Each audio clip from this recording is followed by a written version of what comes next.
What really gets my dick hard is...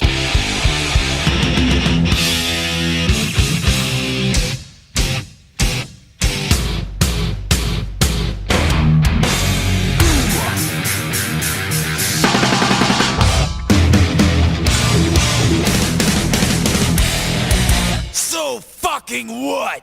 This is Ray Burton, and you're listening to Metal Up Your Podcast.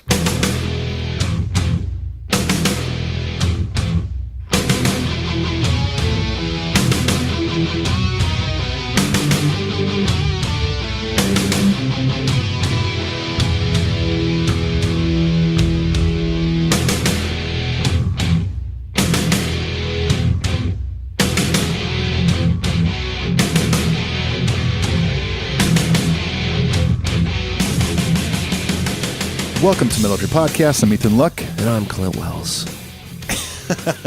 And I'm Clint Wells. I thought I'd mix it up. That was almost like a Point Break.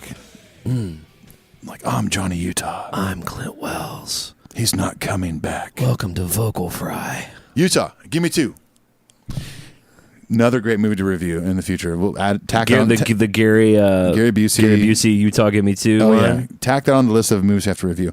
Here we are. We're back, episode 91, and again, coincidentally, we're talking about the year 1991, and this was a great year for Metallica. Well, there was a record that came out. Let's go ahead and just say what it is. This is definitely the year of the Black Album. It is possibly Metallica's biggest year.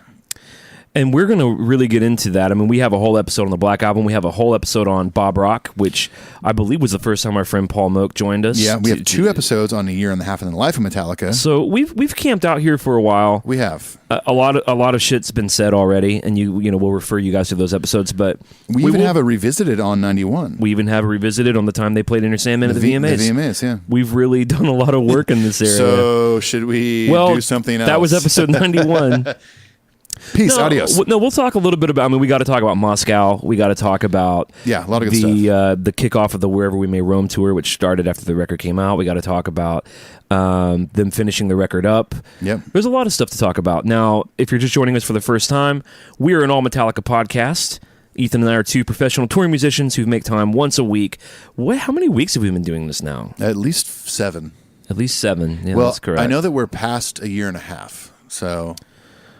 It's September. I don't know why I invite us to do math so often on this fucking show. Math is fun. We started January 1st, 2017. Yeah, and we've hardly missed a week, so we've been going pretty strong. We haven't missed a week. Worst case, we miss a day. Right. And it's like a day late. Even when Ethan's been on tour in Europe and I've been all over the North American land. The land of American the Northern North. American soil, we've still found a way to do it. So we cover everything from band members and records and eras and tours. We talk about their gear and about their producers and wah pedals. Everything in between. Yeah. All sorts of things. It's been a really fun ride, and it's getting more. Ethan and I were texting today. It's been an exciting day, and we'll get to that in a minute about why. But with the boys kicking back up on tour, we started our Metal Tales from the Road series. We got another one of those. A couple of those have been out by the time you're hearing this, and it's cool, man. I'm having a good time. I'm having a bien time too. Muy bien. Oh, muy bien. Now, before we talk about 1991, if you've heard this series before, we go through excruciating detail on every year of Metallica's existence since 1981. And this is going to be a fun document when it's all said and done. This is the 10-year anniversary. You can really hear everything that they did in their entire career. We're going to talk about it. In case you didn't know already, but we're going to just remind you. Now, if you like the show and you haven't, which is a bit of a mystery to me, but we would ask that you go leave an iTunes review. Yeah. Preferably a positive one. Preferably, yeah. It only takes a second, goes a long way. There's a lot of podcasts out there, a lot of people making really great content. Yeah. Including in our own little small corner of the Metallica world. We've got our friends over at Metallichat. We've got our friend Brandon at Metallicast. We've got our friend Ryan Downey at Speak and Destroy. We've got our homie Tom Quee over at Alpha Metallica. There's a lot of sauce out there to put on the Metallica pizza. And we want you to check it all out. Of course. But we want you to check ours out first. Now, go leave them all a review too, by the way. Spread the love. It is not easy to make a show like this, and all of those other shows we are fans of, and they're all friends of ours. Yes. So if you really like the show, there's a thing called Patreon. Really? Are you a patron of the show yet? I'm thinking about it. It's a way for those of you who want to give myself money. For those of you who think the show has value beyond just leaving a review, and by the way, we agree with you that it does. It's a really time-consuming show to produce, and we're happy to do it for free. We're happy to keep it ad-free. But there are people who, think the show is valuable and they want to donate financially, and you're going to hear a little bit more about that later, but at the very least, we'd like to give a shout out to the show. We got 2 new patrons. 2 patrons this week. Here we go. Paul Miller. Paul? Paul? Seriously. God damn it. Come out. Paul. He's still not here somehow. So weird. And also we have Kelly Sheffet. Sheffet. There goes Kit Fox. The cat is on fire tonight. Thank you guys for your patronage. We appreciate it. We know that you can choose to spend your money anywhere in the world on coffee, on fun things like guitars or whatever you want. And we thank you for just donating a little bit of your money to this podcast. It goes a long way. It helps us with a lot of things. And so Paul and Kelly, thank you so much. Yeah, thanks guys so much. And there are several perks about the Patreon. One of them being, we've decided, as I have mentioned before, to do this Metal Tales from the Road series, in which people who are going to the Worldwide Tour in North America are going to call into the show, much like the one you probably already heard with our friend Sarah and our friend Aaron, and recap the show for us. Now, that is open to patrons. So you can go to patreon.com/metalupyourpodcast, and even if you just give $1 a month, $1, you can sign up and be one of the people to call in and be on the show. It's very cool. Yeah, pretty easy. We're on all the socials, Instagram Live, Twitter, Facebook, Spotify, YouTube. Don't not go to our website, metalupyourpodcast.com. It ain't like you don't want to not go there. Don't not do it. Don't not do it. Consider doing it. I would. One of the things that we do, lastly, of the housekeeping before we get into the old year in the life of Metallica, is we hear from the Metal Up Your Podcast family via email. I've got something else we need to talk about I leave before something this. One little thing. Uh-oh. As you're listening to this episode on a Monday, you have, I believe, 3 days left to order your very own Paul shirt. That's right. The exclusive, limited edition Metal Up Your Podcast Paul t-shirts. Paul t-shirt, yes. Now, here's what I want you to imagine. If you're on the fence, they're $18, by the way. That includes shipping, right? I don't know if it includes shipping. It Either depends way. on where you are in the world. You might be in Iceland. By the way, I've heard that the Joyces are around today. Are they? I've heard that Nashville? they're around HQ1. Really? Yeah. Maybe we'll hear from them later. Maybe we God, might. I hope so. I don't know. Now, what I want you to imagine about these limited edition Metal Up Your Podcast shirts are, imagine you're at, I don't know, the Metal Up Your Podcast Metallica party the night before the Nashville show. Ooh. And everyone's going to be wearing their Metal Up Your Podcast shirts, but you're wearing one of the exclusive Paul shirts. Imagine meeting a bedreadlocked Paul Moak. Could he be there? Wearing the shirt that says Paul. Do you know how many people, if Paul shows up? He'll be there. Oh, he'll be there. We'll see. How many people are going to just go? I feel like all night we're going to hear, Paul. It's going to be great. He's got a commanding presence on this show. He does, yeah. Though soft-spoken, though a quiet, passionate intellectual, he commands a large presence on the show here, even when he's not here. Paul? I think most of our listeners. I think most of our listeners. I'm sorry, I thought I heard him. Yeah, no, that was the cat. Okay. I think that the majority of our listeners want to hear from Paul, and that's why they tune in. It's not us. It's Paul. It's Paul. They just think maybe this new episode is the one where they'll finally find him. Yeah, they're like, oh, it's 91. Clearly, Paul loves a Black Album. He'll be on the show. That's his favorite Metallica record, as he said before. Yeah. Of course he's there. He's got to be there. Well, we're still looking for him. Now, that's what's fun about the shirts. We're going to do a Lunar Satan shirt. We've already done the cover art. We're blackened. We've got some other really fun Metal Up Your Podcast logos. Yeah. And which flavor are you going to be? That's all we have to ask. Now, can we move on to the emails? Yes, we can. Yes, I give you permission. metalupyourpodcastshow@gmail.com. Write us an email. We might read it on the show. Maybe we won't. We will respond to it, though. Yeah. And I like dipping in and hearing from the old fam. Let's do it. Let's go to the email corner. I'm ready.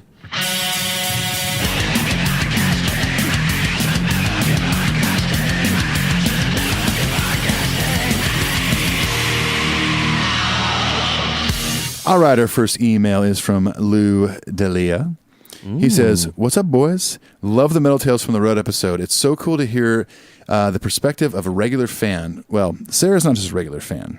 She's a 40 show fan. Right, and then you got Aaron, who's definitely... He's seen like 8,000 shows. He quit being a regular fan in 1997, which was when his first show was. But I know what he's saying here. I'm looking forward to these from the rest of the tour. Hope to see you guys, maybe even Paul in Albany. Thanks for all you guys do. Lou Delia said like the comedian Chris. Like Chris D'Elia, the comedian. Delia. I think it's Delia. Delia. He's hilarious, by the way. Yeah, he's pretty good. He's from Parsippany, New Jersey. Which, by the way... A native. I looked at an atlas. Parsippany, New Jersey. Guess where that is? God, where would... Oh, just draw on your knowledge from school. Not New York. Close. Not New Haven. It is very close to New York and very close to Connecticut. Is it in Old Jersey? It's in New Jersey. New Jersey. Yeah. Damn it. Amazing. Yeah. Amazing. I only happened to look at the atlas. Well, thank you, Lou Delia. We certainly appreciate that. Our next email is from Daniel Berg. What's up, brothers? I'm a 16-year-old dude from Sweden! Who discovered the show about a year ago, been listening to every episode since, and I've also listened through all of them in sequence a couple of times. Wow. I've just never written in before for some reason. Who does this? And then he says, did I? Do you? Sir Paul McCartney? Daniel's just got he's on a roller coaster of jokes, man. He's listened to them all multiple times. So I did laugh out loud while reading this email. Yeah. Privately. This was a good one. He says, anyway, at the risk of sounding cornier than Dave missing his little Danish friend, I felt like I had to tell you guys how much I appreciate and admire you even beyond the Metallica knowledge. He says, Clint, thank you for introducing me to Radiohead, the Damnwells, the Cardigans, and a bunch of other bands, albums, and movies and so on, which I now love. I thought that was a very sweet compliment. Yeah, very nice. He says, Ethan, thank you for encouraging all of us listeners to stay open-minded towards all music. Since I found your ska reggae stuff so killer, I've really been getting into other genres outside of rock, blues, and metal. Very cool. I mean, that's a hell of a compliment. That's awesome. I mean, that's one of those things that, I mean, I've talked about it on the show. Like, I'm a lover of so many genres of music. Mm-hmm. I've done punk rock stuff. I've done reggae stuff. I've done metal, whatever. It's good not to be stuck in one thing. Metallica can be your favorite band of all time. You can generally gravitate towards that. But yeah, explore the world a little bit. Get out there. Yeah. Check it out. And I got to say, Ethan gave me a test pressing of his new record on vinyl. And we've been listening to it cranked up at dinner time, my family and I. Yeah. And it sounds great. At HQ2.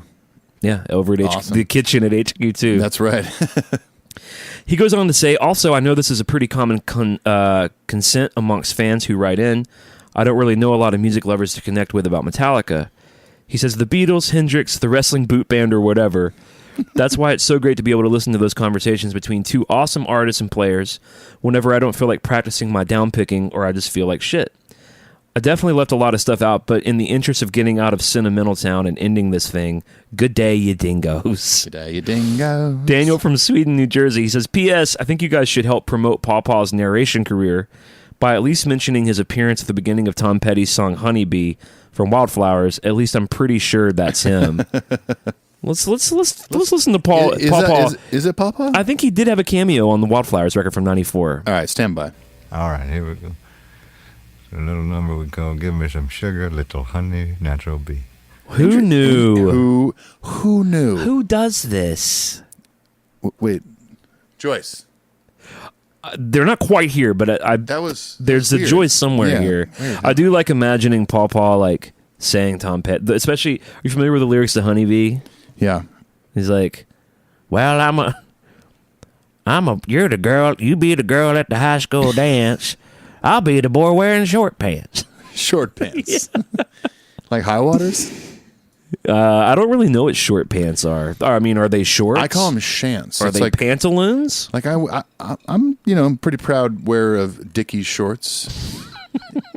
I'm from Southern California. What a sentence. I'm a proud wearer of Dickies shorts. Hey man, just trying to get us a sponsorship here. All right. Oh God. And I often, we'll get them maybe a size or two bigger, so they kind of go lower than the kneecap. So I like to call those shants. Can we classify it as punk rocker / gangsta? It could be all sorts of things. A lot of punk rock dudes wore that. A lot of Dickies were very popular amongst vatos. Yeah, very popular in Southern California, which is also why I wear Lokes. I'm not even Hispanic, but I just love. I would love. I'm comfortable in these things. I would okay? love a Dickies endorsement. I would love one. Could you imagine us getting a passion this fruit? This is a Dickies shirt I'm wearing. Passion too. fruit vodka. Dickies in our glass. Dickies on our behinds. Oh yeah, right down. Coca-Cola Classic for when we're rocking out. Tito's vodka for when we're really rocking out. Yeah, I love Tito's. I bought Tito's today for us. Yeah, it's a special occasion, which we'll get to later. Well, Daniel, thank you so much for the sweet email. I really appreciate that was awesome. All the kind things you had to say, and we look forward to seeing you again down in the future of Metal Up Your Podcast land. And our next email's from Danny Mr. Smooth Santana. Get it? Got the kind of feeling that could be so smooth. There it is. Give me your heart, make it real, or else forget about it. Yeah, girl. Nice work. That song won a Grammy. Thank you. It did, yeah. Oh, let's forget about it. My old manager in the rock band Dugas I was in, he produces Rob Thomas. Really? And he Okay. helped write that song, and he produced it. He has a Grammy for it in his living room. And probably has a lot of money for it, too. Good for him. Good for him. I told him once, I said, hey, man, you should be really proud of that. That's really cool. It's a really cool song. Good accomplishment. And the for recording is great. And, he, I could tell no one had told him that in a while. Because that record got kind of shit on. It won like 7 Grammys. Right. And that song was so big and ubiquitous. And Rob Thomas is so easy to not like. Like Matchbox 20 wasn't cool. I never cared for him. I think they're totally fine. Like I never, they're fine. I never bought the records either. And they're other than Rob, who lives in New York. Those cats all live in Nashville. Yeah, they do. But I could tell that like, there was almost a moment where he was like, he thought I might have been fucking with him. But just as a songwriter and a producer myself, I was like, dude, you helped co-write Smooth, and you produced Smooth, and you won a Grammy for Smooth. That's cool. I think that's fucking cool, man. Good for you, man. That's awesome. All right. Danny Sorry. Santana. Danny Santana says, hello, gents. Great episode. Sarah was great. I'm going to love these show reviews. Makes me feel as if I was at every show. That Webster Hall show, man, I picked it up on vinyl, waited until the family was in bed, threw it on, and listened to the whole show with my eyes closed in the dark. Perhaps too many details. But I wanted to, maybe. No, that's fine. That's normal. But I wanted to paint the picture. It's fucking phenomenal. I was naked. It was a full moon, and I was naked. It was naked. I was calling for the wolves of the Kala. I took 2 Viagra. He says it's fucking phenomenal. Even though you know it's coming, it still feels like a great surprise to hear Bread Fan, Orion, and Whiskey in there. And the production is on point. And that's our boy Greg Fiddleman. Old Fitty. P.S. I need the Black and Whiskey review ASAP because I want a bottle and I don't even like whiskey. What? Please tell me it's amazing. Holding out hope that some Trujillo tequila makes its way to the market soon. Thanks again. Oh, it's a great idea. Thanks again for great content. We appreciate your guys' hard work to put them out. Danny, Los Angeles, California, New Jersey. Well, first of all, Trujillo's tequila. Good idea. Great idea. I'm not a big tequila guy, though. I love tequila. Okay. And Rob Trujillo, I know you're listening. Why not have old management reach out to old Altos or something? Like a good tequila Patron? Patron? Something. Patron's a very good one. That's a great tequila. Oh, it makes me dance. I hadn't danced in years and years, and I had this tequila. I had Trujillo's honey tequila, and honey, I closed the bar down. It was absolutely closed. Oh, it was madness. I danced until my feet fell off. And they literally fell off. I don't have feet anymore. No, I'm in a chair now. I'm in a chair. I'm like an amputee. They'll be back on though. There's a surgical. I'm working on regrowing that. them or having some feet. I'm having some feet donated to me. Yeah, I'm at the top of the list. Yeah, top of the list for a foot donor. Because my feet fell off on account of the dancing.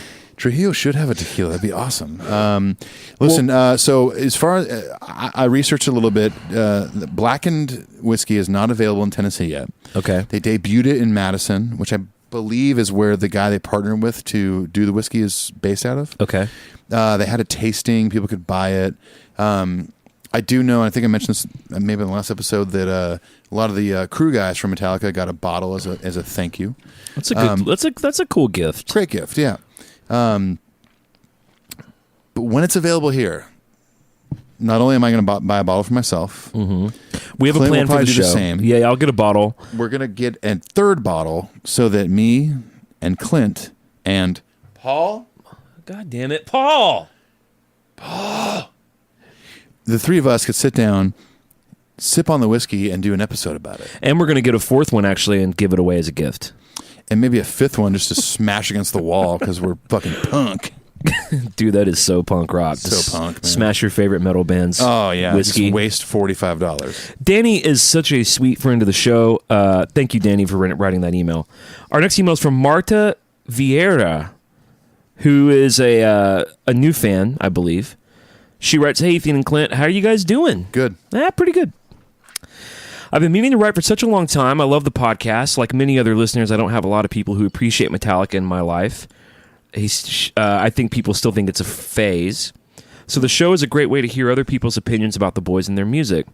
I find myself laughing out loud at your jokes, which totally freaks my coworkers. Good. She says it happens just yesterday with the videos part 2 episode. I guess that was a funny episode. Don't remember. Can't recall. Because we've done 3 of those now, right? What happened? Who does this? Who makes you laugh? Although I've been on the ride for many years now, listening to your episodes makes me want to revisit certain things, like S&M and Cunning Stunts, for example, and the videos. I hadn't seen them in forever, and I love that. That's very cool. They go on to say, I've known Metallica since I can remember, but seeing them live for the first time changed my life. That was my rite of passage to becoming a real fan. They absolutely crush, and I've been a diehard and loving Papa Het's dad jokes ever since. Oh, yeah. Dad jokes are just part of it now. Oh, if you're not into dad jokes... It's just happening. Yeah, well, it's the new reality. Which, by the way, he got back on Instagram. Everyone freaked out. Yes, and then he's back out. He's out again. Yeah. It's like he tried, and it's got to be too crazy for him, man. Here's what he needs to do. If he feels like, hey, I should post a photo, fans will be stoked. You can disable comments to where you post a photo and you don't see anything else. I think part of the problem is he likes to read the comments. I think that's part of the problem. Maybe so, yeah. Because it's got to be hard for him because... Well, he's James Hetfield, first of all. He's such a powerful, important figure in music. Yeah. And yet, what have we seen throughout all the years? He's so down to earth. Yeah. I was just randomly watching a video the other day. Sorry, Marta, for the tangent. And it was when he was real thin, like 2011, kind of 30th anniversary shows thin. Right, yeah. And he kind of had the mohawk a little bit. Kind of dug that look. And I think they were playing in Israel or something. Oh, I loved it. I thought he looked a little too thin, if that's possible. But he was doing I've heard him do the rap before, but the whole rap was basically like, man, we're just 4 fans from California. Yeah. Whose dreams came true. It's like with all the fame and glory, he's still trying to convince people that he's like, hey, I'm one of you. Because he is. He is, yes. I fully agree. And so that's why I think social media is really complicated for him because he struggles with it the way I do. Too invested in comments or it becomes such a mindfuck of people approving kind of what your life like sort of looks like. Or something. Right. Yeah. Totally. So I think he has a weird relationship where he tries to dip back in because I truly believe that he likes to feel connected to the fans. Right. But I just think it gets dicey for him because it's like he forgets that he's an international rock icon. Yeah. And I kind of like that about him. I do too. You know what, like when he got back on Instagram and posted that thing about, hey, here, I'm doing this. It's only only the 2 weeks and when they're on the road. At home, I'm doing it. I was stoked. I respected that. I'm like, cool, great. Every photo he posted, I was stoked on. The one of his luggage with the ESP Uncle Mil. It's the Uncle Milty, but it's the ESP version. I love that. Love that. I guess it was probably 2 or 3 legs ago when they started up, and all of a sudden he just didn't post anything. Yeah, I was a little bummed. I was like, oh man, what's old Papa Head up to? But instantly, I was like, you know what? It's cool. I respect whatever his decision is to not do this. I respect it, and it adds a little more mystery to him too. I got to say, on the heels of that, you and I are of a generation, and I know many of our listeners are too, that straddle this cultural fence, right? Where we remember what it was like when our fucking musical heroes there was mystery. Like we couldn't see every video and picture and know every fact immediately you had about to them. read a magazine. You had to listen to rumors. And that was just part of the magic. Yep. Oh, yeah. And we're part of a generation that remembers that. You know what I'm saying? Oh, yeah. So Sure. for James to kind of dip in and then go away, for us, it's easier to be like, well, we'll miss you, but also enjoy the mystery of it. Yes, totally. All right, Marta. Back to Marta. Sorry, Marta. Marta goes on to say, I'm lucky enough to have seen them 14 times to date. 2 last year, Philly and Atlanta. Oh, Philly. She says you were in Philly too, right, Ethan? Yeah, I was. Too bad I wasn't listening to the podcast at the time. As for the rest, most of them were in Portugal, which is where I'm originally from, though I currently live in D.C. And then Marta says, you know the drill. If you come around this area, would love to pay for a couple of beers and chit-chat about Metallica. Well, of course we would if we're ever touring up there or anything. Of course, yeah. Marta is going to the Philly and Buffalo show this year, Cleveland next year. Unfortunately, Nashville's during the week, so I can't make it there. That's cool. We'll cross paths at some point. I mean, you could make the effort, I guess, and just get out here. So Marta won meet and greet in 2009. So this is one of the last kind of eras where you could still meet James. Marta says, still grasping for words for that one. Almost a decade later, it still seems like it didn't happen. Sometimes I have to look at the photos to actually believe it did. I've attached them so you can confirm that those are in fact Metallica boys. I didn't just dream it. The photos were really fun to see, by the way. Sorry about the long email. I know you have better things to do than read all this. I'll be supporting the show soon, next month probably. I believe Marta is talking about Patreon. I've just been lazy. Great job, guys. Your podcast is really entertaining. By far the best Metallica podcast around. Best. What a sweet email Thank from you, Marta. That's so nice, yeah. From Portugal. That's awesome. I've been to Portugal. Yeah? I've been to Lisbon. Yeah. I've never been over there, but I know you have. Amazing city. Yeah, it's awesome. It sounds great. Yeah. Well, if we're ever in D.C., then come out, say hi, we'll hang out, and we'll... Thanks, Marta. We'll buy you a beer, too.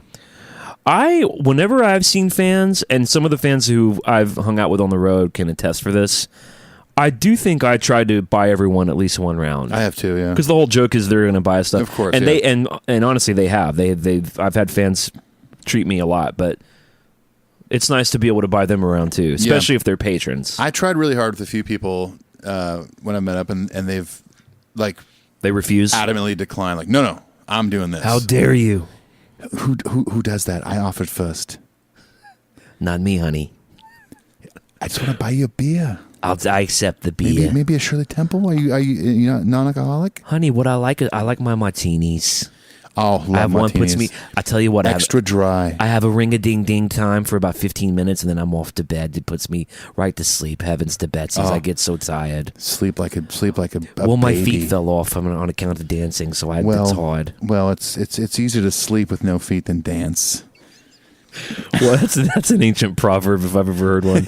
It's easier to sleep with no feet than to dance.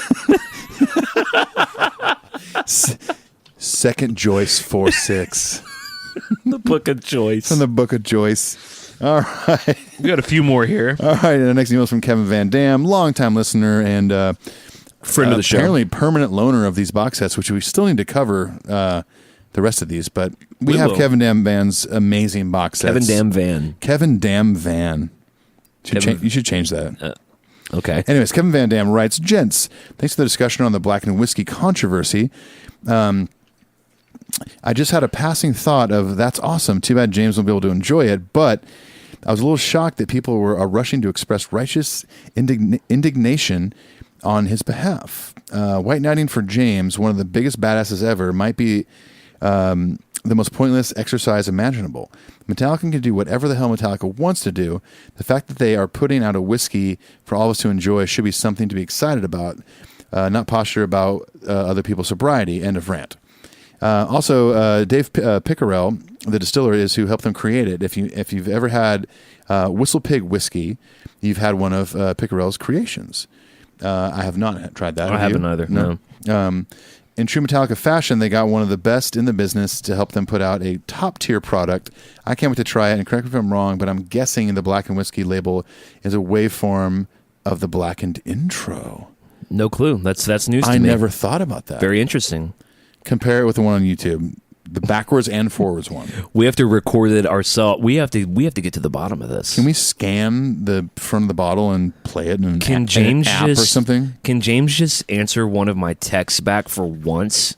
Can he respond to a fucking 911 page? For once, I've been paging him since the retouring, poor retouring me. I've been paging him since my Motorola ran out of batteries. Totally. Ugh. Kevin, that's a great observation. Yeah. Could it He's be an astute cat. very astute? Could that be He's correct? the astutest. Oh, he's so, Let's just be so honest. astute. He is the astutest astuter. Whoever man. deigned to astute. Kevin Dane Van Dam. Kevin Astute Dang. Well, he's right. I do like that the boys did get one of the best distillers there. Yeah. They like to go in hard, man. Yes. And here's the thing. You're right, Kevin. Metallica does whatever the hell they want to do. Thankfully. If at any point when this idea came up to partner with a distiller to make a Metallica whiskey, if at any point Hetfield was like, I'm not down with it, they wouldn't have done it. Absolutely. Because he put his stamp of approval on it doesn't mean that he's like fell off the wagon, that he's drinking again. He understands that, like, hey, you know what? Some people can drink this stuff and enjoy it and not have the issues I had. And I'll So let it be. So let it be written. Total. So let it be done. So Land let- of so Goshen. so let it be drunk. I totally agree. To play a little bit of devil's advocate for the people who express like concern about it, or I haven't come across, and maybe this is just me, but I haven't come across anyone that was like really upset about it.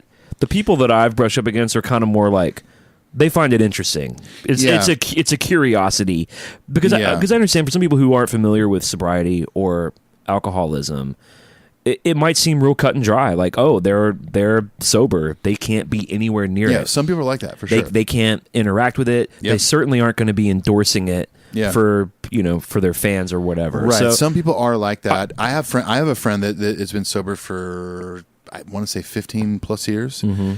In Nashville, he will still come hang out with you at a bar. He will buy you a beer. most of my friends who have been in the program for a while reach that. It just depends. That kind of zen it about depends on It depends on how it affects you. Like if years later you still can't just even be around it, I fully respect that. I imagine in this case, because they released this whiskey, that Hetfield is at a place in life now. 'Cause he's been sober since 2003. Mm-hmm. 15 years. He might be the point now where he's like, it doesn't even faze me anymore. Yeah. But I understand that people cherish this kind of thing and Well, really love a good whiskey and want to sip on it. And that's what I like enjoy about it. Kevin's point, and I think Kevin's exactly right, is, James is like, look, I'm obviously not going to partake of it, but if we are going to do this, let's make it the best that we can. I endorse a good quality product. It's not some bullshit. Yeah, Right. he likes craftsmanship. Yes. He's talked about a lot of the jewelry and watches and shit he wears has like what the mastery of etching and as the a Carl skill. guitar. I mean, come on, that Right. alone is like, yeah. And he did say a PS. Maybe the Cobra can get a bottle of it for January party. That'd be cool. If it's available, I then- think we can work that out. We can have the blackened whiskey. Yeah. If it's available, as I know right now, you can't actually get it in Tennessee. We can pre-order it. I'm not sure what the release date is We'll figure it nationally. out. Like I said before, I've already talked to my local liquor store and I showed them a picture of it. I'm like, when you see this available, get bottles because I will buy 4. And by the way, for those of you out there who are coming to the party who are patrons or are considering getting on the Patreon train, I believe what we did last time was every patron's first drink was on us. Yeah, And we might did, even be able to extend that to 2 drinks this time. We give you these cool little patron tokens. Yeah. All right, Kevin. Good to hear from Kevin. Of course, as always. Oskari Immonen says, hey, Clint and Ethan. I'm a 21-year-old guy from Finland, next to Sweden, he says. And I've been listening to the podcast for a few months now after a friend suggested it. I've been doing some catching up with the old episodes and finally listened to them all. He says, yes, crazy binge listening. Well, we, of course, don't hate that. He says, I started listening to Metallica when I was about 8 or 9, and hearing the song 1 on Guitar Hero 3 is what started it all. The online points for some people are so fascinating to me. Yeah, it's crazy. I mean, I got Guitar Hero 3 and played that song. I got Guitar Hero Metallica. I was equally as excited to jump into that as he was to discover it, I think. He says, Death Magnetic was the first album I really dove into, so it holds a special place in my heart. That being said, I love every album. Even St. Anger's pretty good with its awesome riffs and attitude, although he does admit that it has horrible production. He says, listening to the podcast has made me go back to some of the deep cuts on Load and Reload. Not that I haven't liked them before, just haven't listened to them that much. I really love Clint's passion for those two albums. I totally see why they're awesome. He says, I hope the podcast will go on for many years, as it is pound for pound the best podcast out there. Wow. Best of luck for the both of you and everything you do in personal and professional lives. Yours truly, Oscary Imonen. He says, good luck pronouncing that. Well, I like scary. Oh, scary, but in a good way. Well, I would listen. What a nice email. They're probably listening. I'm going to go ahead and I'm going to put $5 down that it's pronounced Oscary. Well, Clint's got Oscary. Okay. Well, we'll find out. We'll find out. Yeah. Are one of us willing to shave our leg hair over it? I will, because I have hardly any leg hair naturally. Look, check these things out. I have noticed that you don't have any leg hair. You should feel the back of my calves. It's smooth. And that's not from like years of shaving? No. You just never had it? My dad's the same way. I don't have a lot of body hair. Like my arms a little bit. Not much. You have shed your ancestral, primordial, ape-like This also applies fur. to my head, too. Yeah? It's just going away. Yeah. Whatever. It happens. It happens a lot. I don't care. I'm a hat guy. That's what I do. Yeah. Not to cover it up. It's just that's what I've done forever. Lars is similar, I believe. Yeah. Oh, Lars has got way further of a cul-de-sac than I do. Dude, there is a hilarious story in Mick Wall's book Internight about Kirk talking to Mick Wall, like randomly. This is around Black Album era, saying, "Hey," noticing that I guess Mick Wall was losing his hair, and this is Kirk saying to Mick Wall, out of the blue, "Hey man, you ought to check out Rogaine before it's too late." And Mick Wall's like, "What?" And he's like, "Yeah, man, I put it in my hair too," because apparently Kirk was worried about it. Well, if you go back in the Load Reload era when Kirk cut his hair short, yeah, there's a point where like you can find photos where his hairline goes back a bit. Rogaine is just so 90s. Not bad. Well, what was that other one? It was like the spray can of like. There was one hair. that was the Hair Club for Men. Yeah, and the famous line of, "I'm not only the president, I'm a client." I'm also a client, or whatever. Totally. What was that called? Was that Rogaine? I think that was Rogaine. Was it Soul Glow? It was Soul Glow. Let's dip in and just hear a little bit of advertisement from Soul Glow. Okay. You know, you can be all the things you've always wanted to be. Beautiful, sexy, easy as 1, 2, 3. Just let your soul glow. Just let it shine through. Just let your soul glow, baby. Feeling oh so silky smooth. Just let it shine through. Just let your soul glow.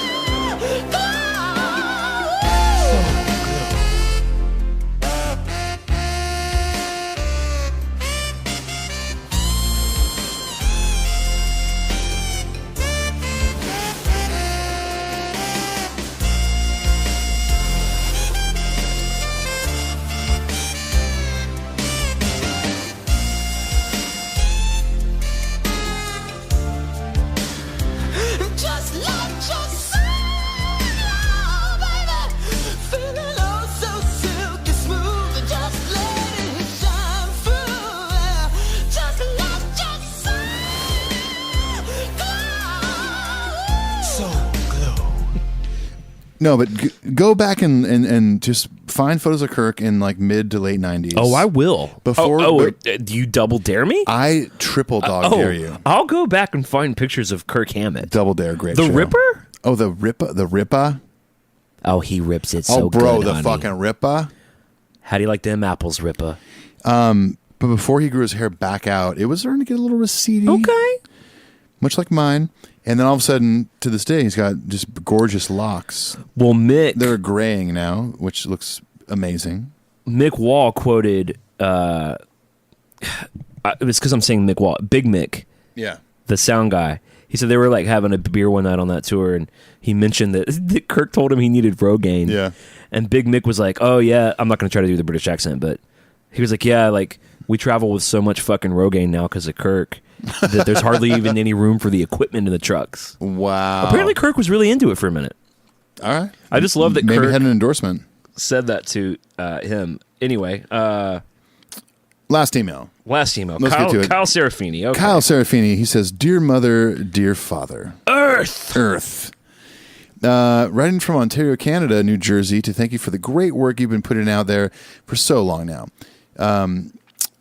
Became a patron a few months back, and I'm just finally getting around to writing in. Thank you so much. Got on the ride with you guys last April and have been enjoying every second of it since, except for when Brad insinuated that Fuel was akin to a Nickelback song. He's talking, of course, about our friend Brad Blazek, who we did a really fun episode with the Single Podcast Theory guys, just talking about our favorite and least favorite songs from every record. Right. And Brad's favorite record is Injustice for All. He's a bit of a true. Yeah. He's not a total true. I saw him say today that he loved I Disappeared. Believe me, you revoke your true membership if you like I Disappeared. That's a fact. You definitely do. No, but I don't think he's a big fan of Load and Reload. And he said that Fuel was like butt rock like Nickelback. Which we gave him some proper shit disagreed, for that. Yeah, for sure. He said, "I'm not fully up to date on the American legal system, but I'm pretty sure saying that is a felony. It's worse than a felony. It's true. Yeah. It actually puts you in federal. It's prison. anathema. Yeah, it's exile territory. They exile you to Canada. Actually, which is weird. Fallen a few episodes behind as life has been pretty hectic lately, but I'll be up to speed in no time. Regardless, always open to and love learning more about. Excuse me. Learning more about my all-time favorite band, Metallica. Being just a young lad at the age of 20, a lot of people of my age resent the fact that their favorite bands from the 60s, 70s, 80s, etc. Weird. Peak decades before they were born. Lucky for me, Metallica is, in my opinion, in just a great place in career-wise and musically, as they've ever been. Sorry. I think they're at a peak. Like I think they're at one of many peaks. I think that Puppets is a peak. I think Damaged Justice Tour is a peak. Yeah. I think Black Album is a peak. Yeah, I think the Hardwired Cycle would represent a peak in the landscape of Metallica. For sure, yeah. Where was I here? Rush. Having had the bittersweet pleasure of seeing my other favorite band, Rush, well, you're Canadian, you have to like them. I like them too.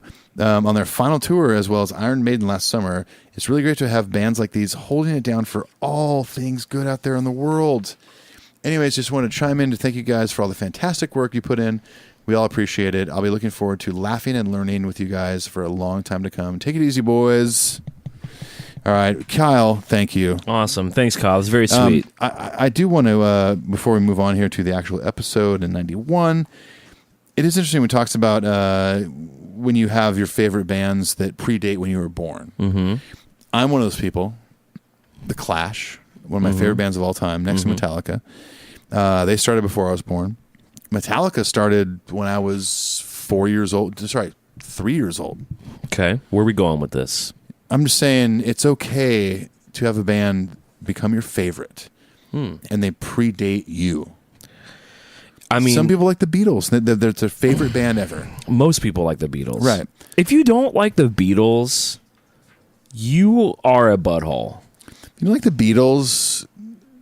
Well, listen. Like, they may not be your favorite band. You may not be like goo goo gaga for the Beatles. Yeah. But if you actually actively don't like the Beatles, you are, and I'll say it again, and I'm intentionally not cursing, because I hope this has more power.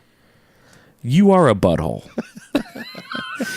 I think if you don't like the Beatles, you haven't actually dove in. Maybe you don't know yet. Yeah, maybe that's true. You might know, she loves you, yeah. You might think Love Me Do and I Want to Hold Your Hand's a bunch of bullshit, but first of all, that's not bullshit. Second of all, Great songs. Go listen to everything after Help. Go listen to 65 Go on. listen to the White Album. I mean... Well, from Rubber Soul, I would argue that it Rubber really Soul starts with so Help, good. but Rubber Soul, Revolver, Sgt. Pepper, Mystery Tour. God. Michelle Mabel. Piano. They start speaking some French. There's some French in there. Real nice. I want you, I want you, I want you. I know this is probably easily one of the Beatles' biggest songs, biggest ballads for sure. Okay.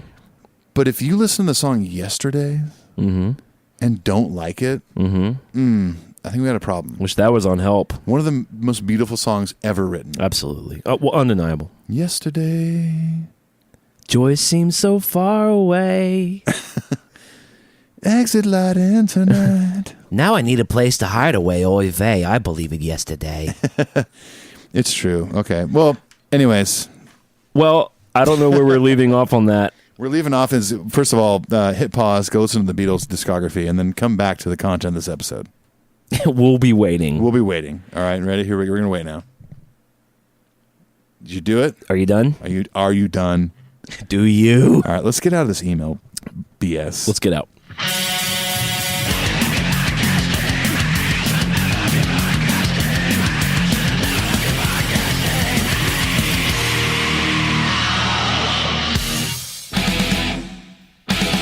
Hey, this is Ethan and Clint from Metal Up Your Podcast, and we want to talk to you about something we love called Patreon. That's right. Patreon is a way for fans of the show to give back to the show, to donate money that helps us in quality and content. And not only that, but we've actually come up with all sorts of fun incentives to give back to you for supporting the show. Exactly. For instance, if you donate $5 or more, you get access to Cover Our World Blackened, which is the official Metal Up Your Podcast Metallica cover EP. That's right, and that's the only way to get it. In addition to the EP, we also give you priority email access, meaning we'll read your email first on the show. We give you early access to Patreon-exclusive merchandise, Patreon-exclusive giveaways, and any other side projects that Ethan and I might be involved in. There's all sorts of things you can look at on there and you can donate to. Go check it out. Patreon.com/metalupyourpodcast. How do you spell that, Clint? patreon.com/metalupyourpodcast. And if you really think about it, $5 a month for an entire year, that's really just like a cup of coffee a month. So go check it out. Thanks, everyone. Peace. Adios. All right, 91. 91, as we said before, Huge it's year. there's no way around it. It's the year of the Black Album. Yes. Now, they started recording it, as our astute listeners will recall.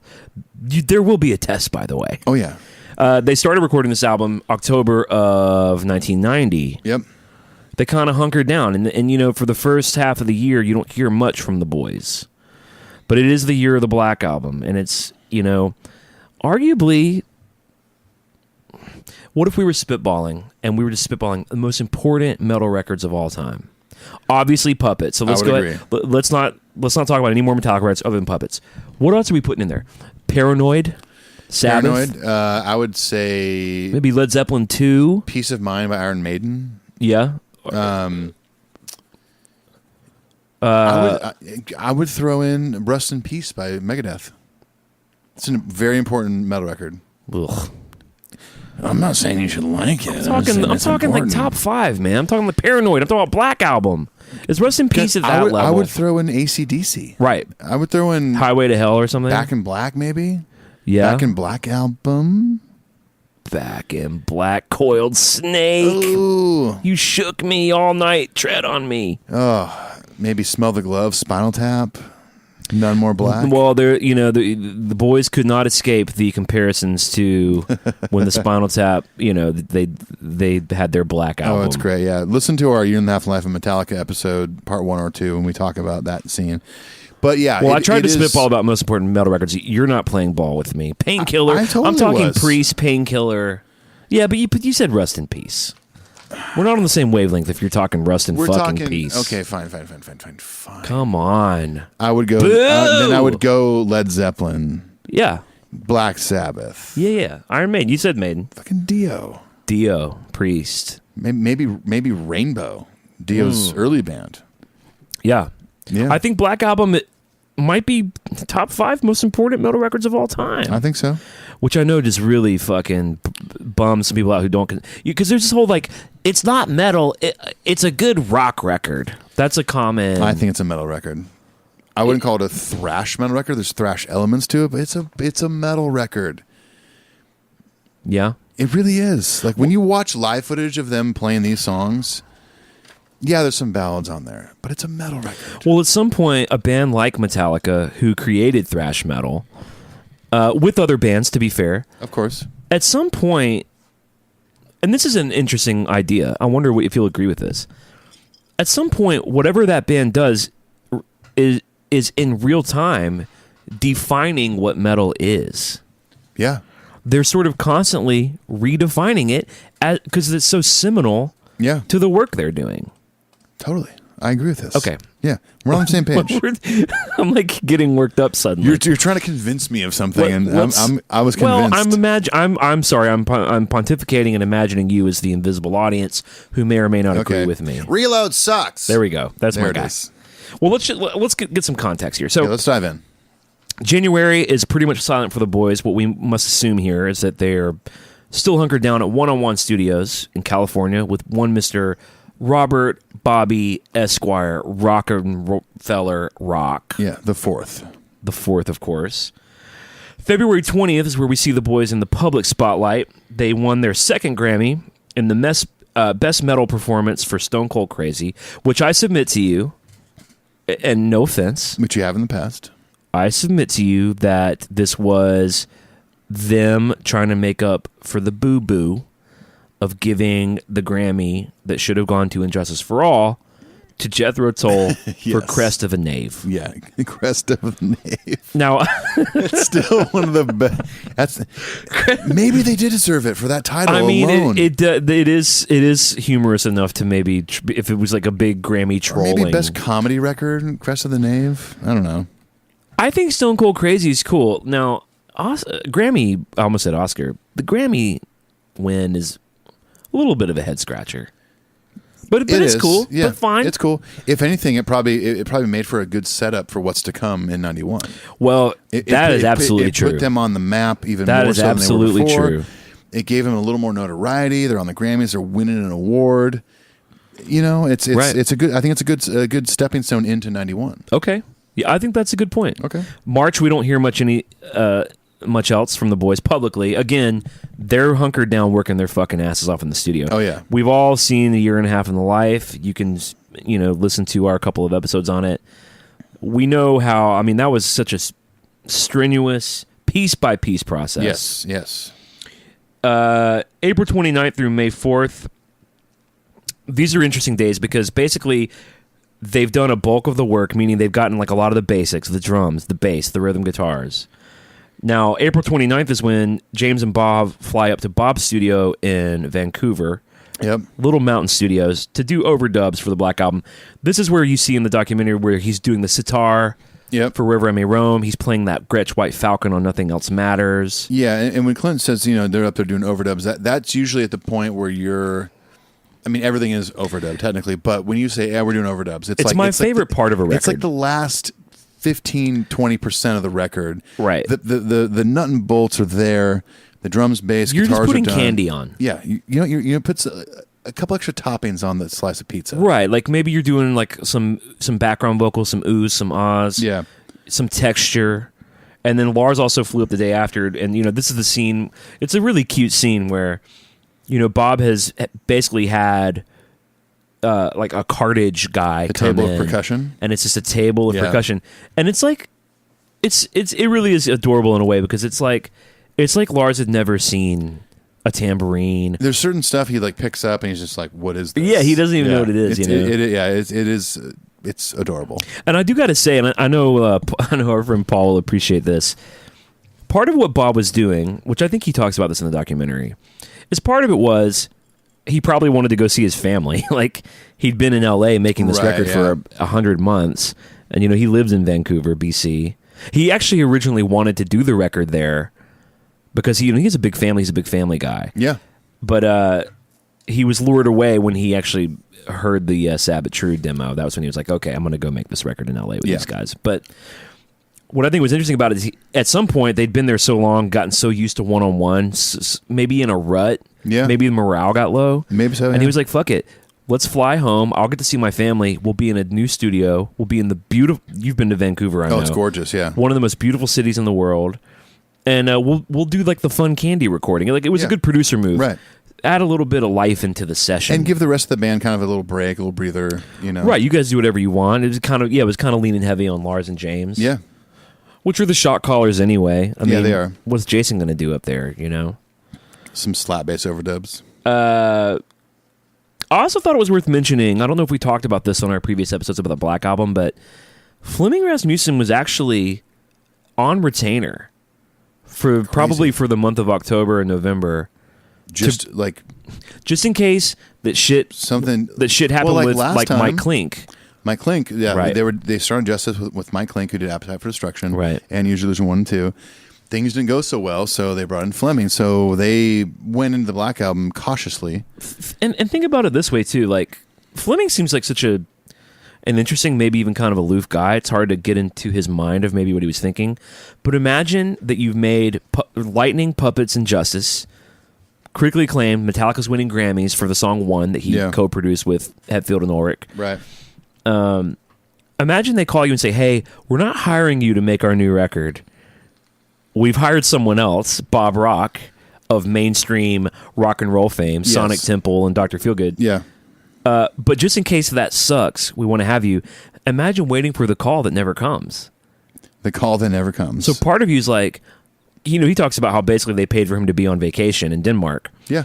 And He was probably like, cool, whatever. which is Like, cool. Like, I am getting paid to just fucking hang out with my family. Yeah.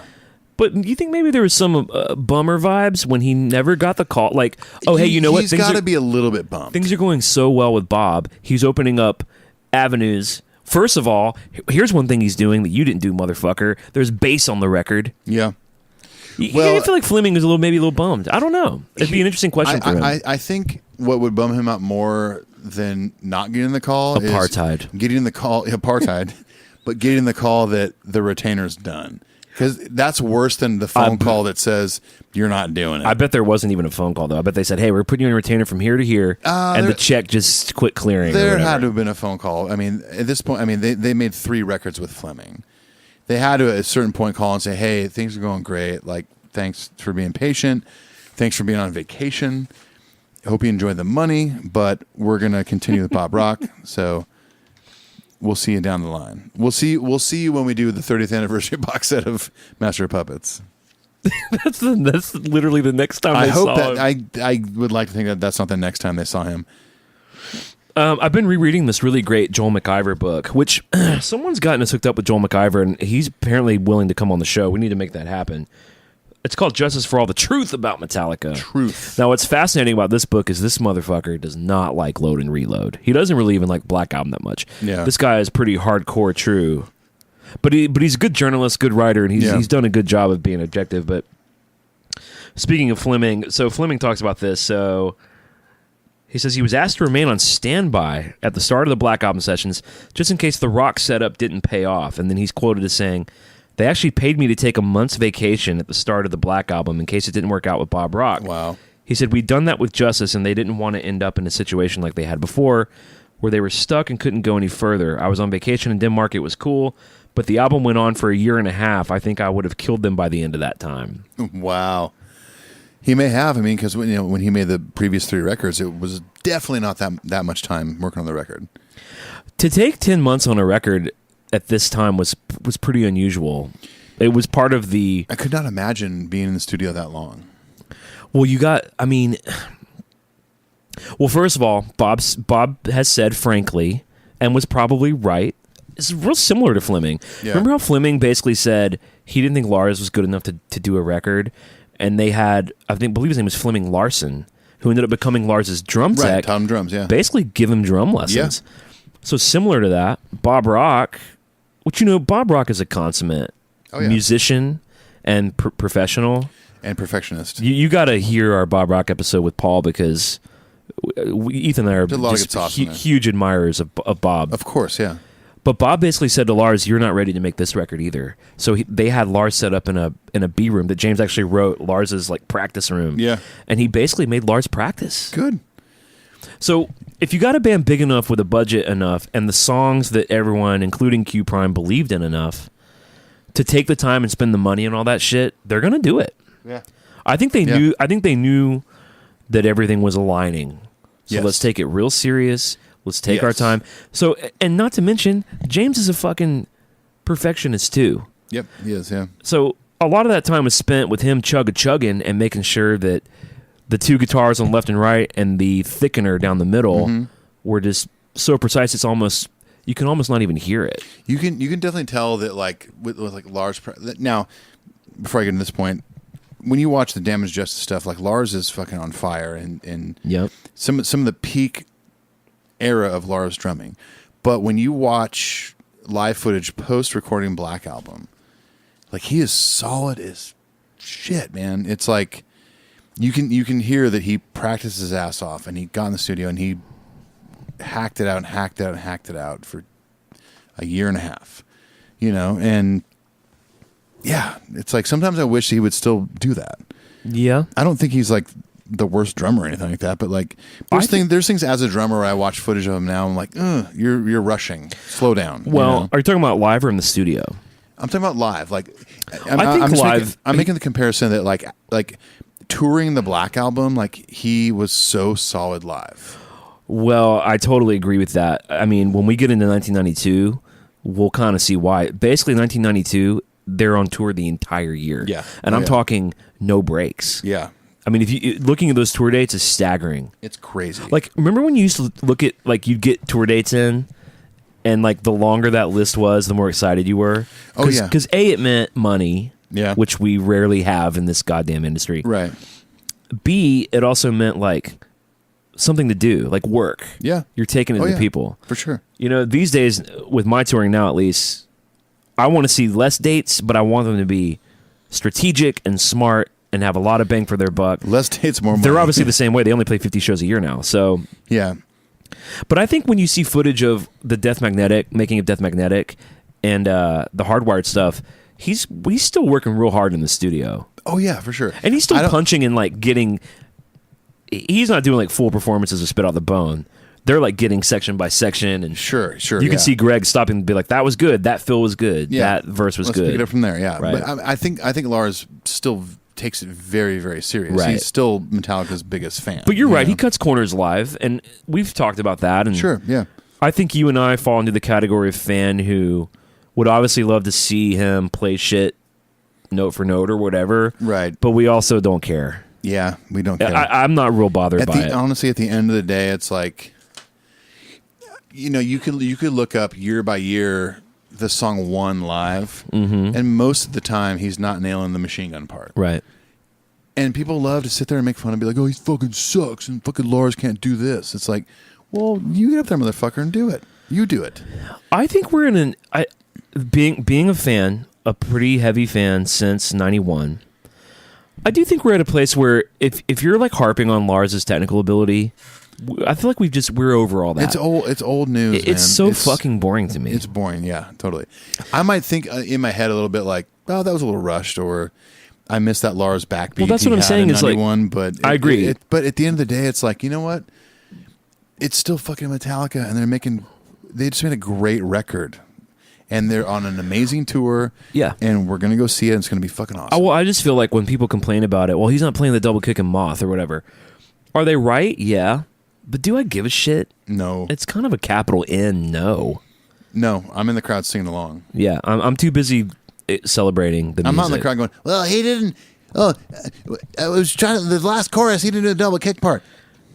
And not to even really judge that necessarily, but it does seem like a joyless posture when I think what you and I are feeling as we all get older together is gratitude that they're still playing and sound great. And I think I mentioned this on one of the 2 Hardwired episodes we did. We've done 3. You're right, we have. One of them was like 4 hours long. It was definitely 4 hours long.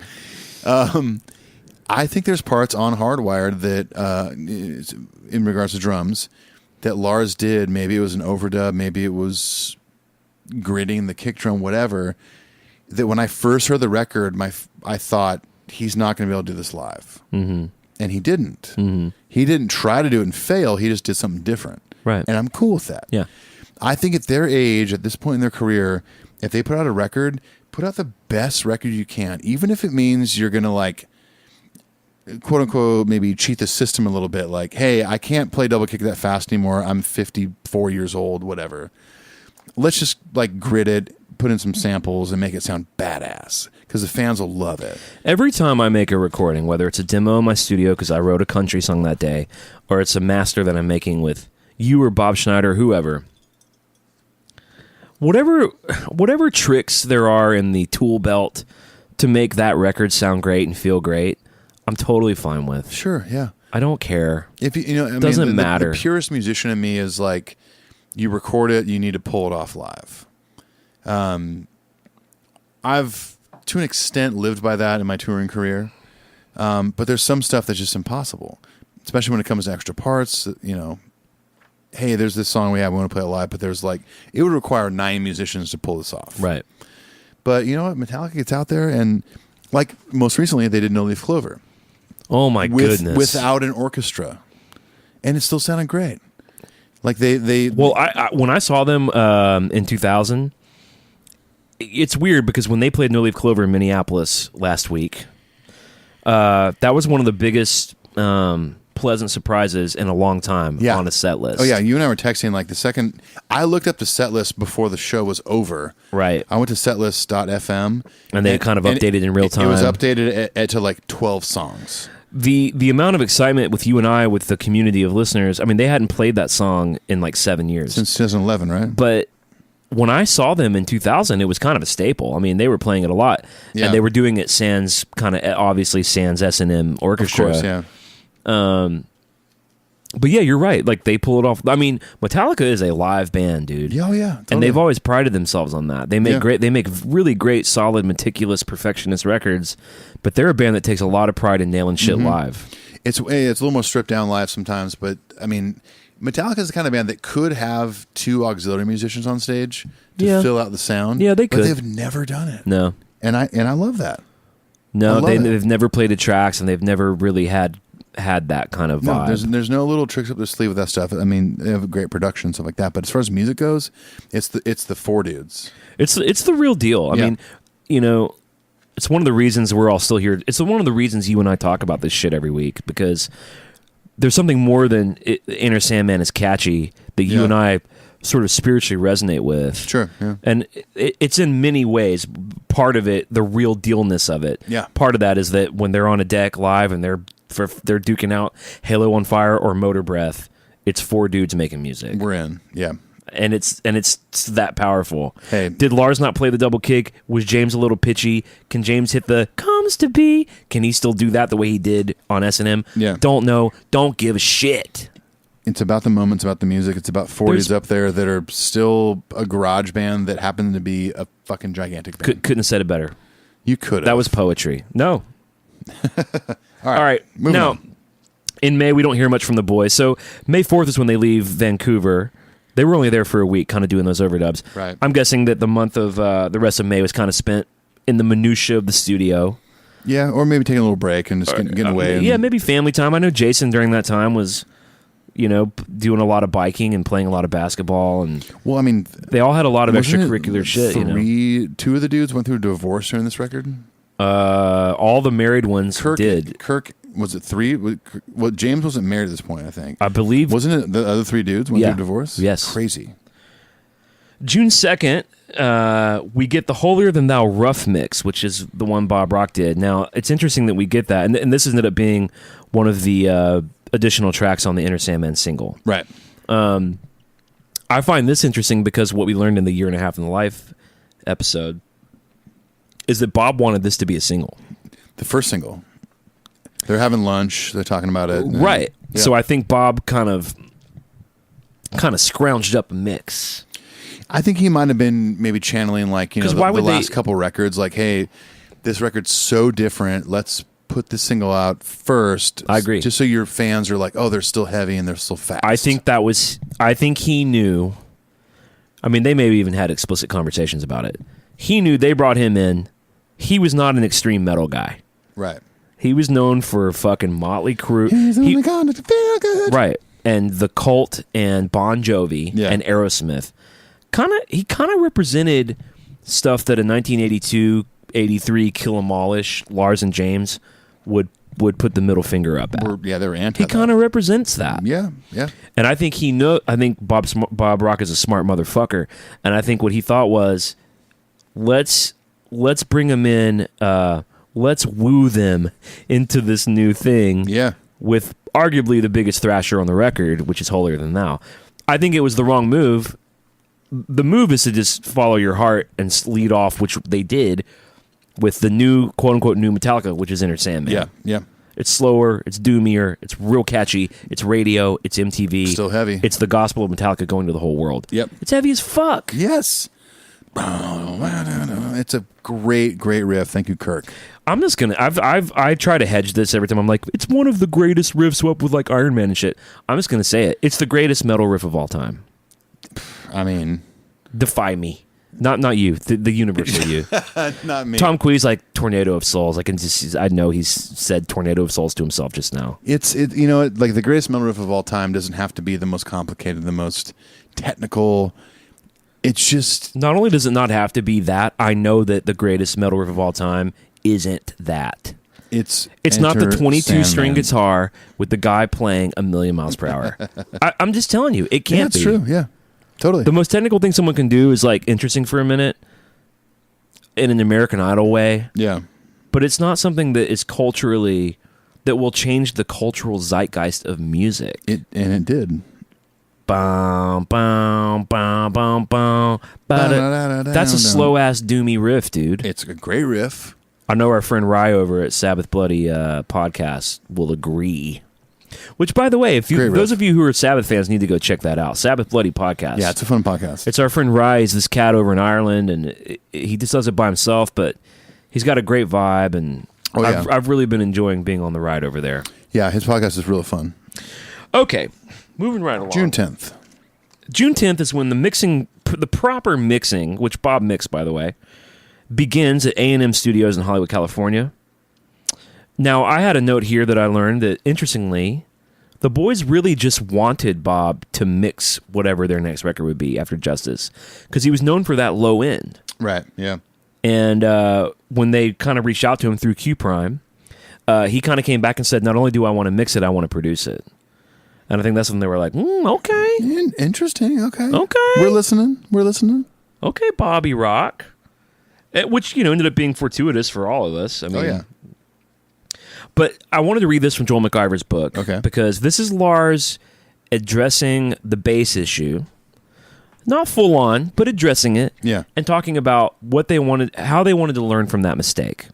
Okay?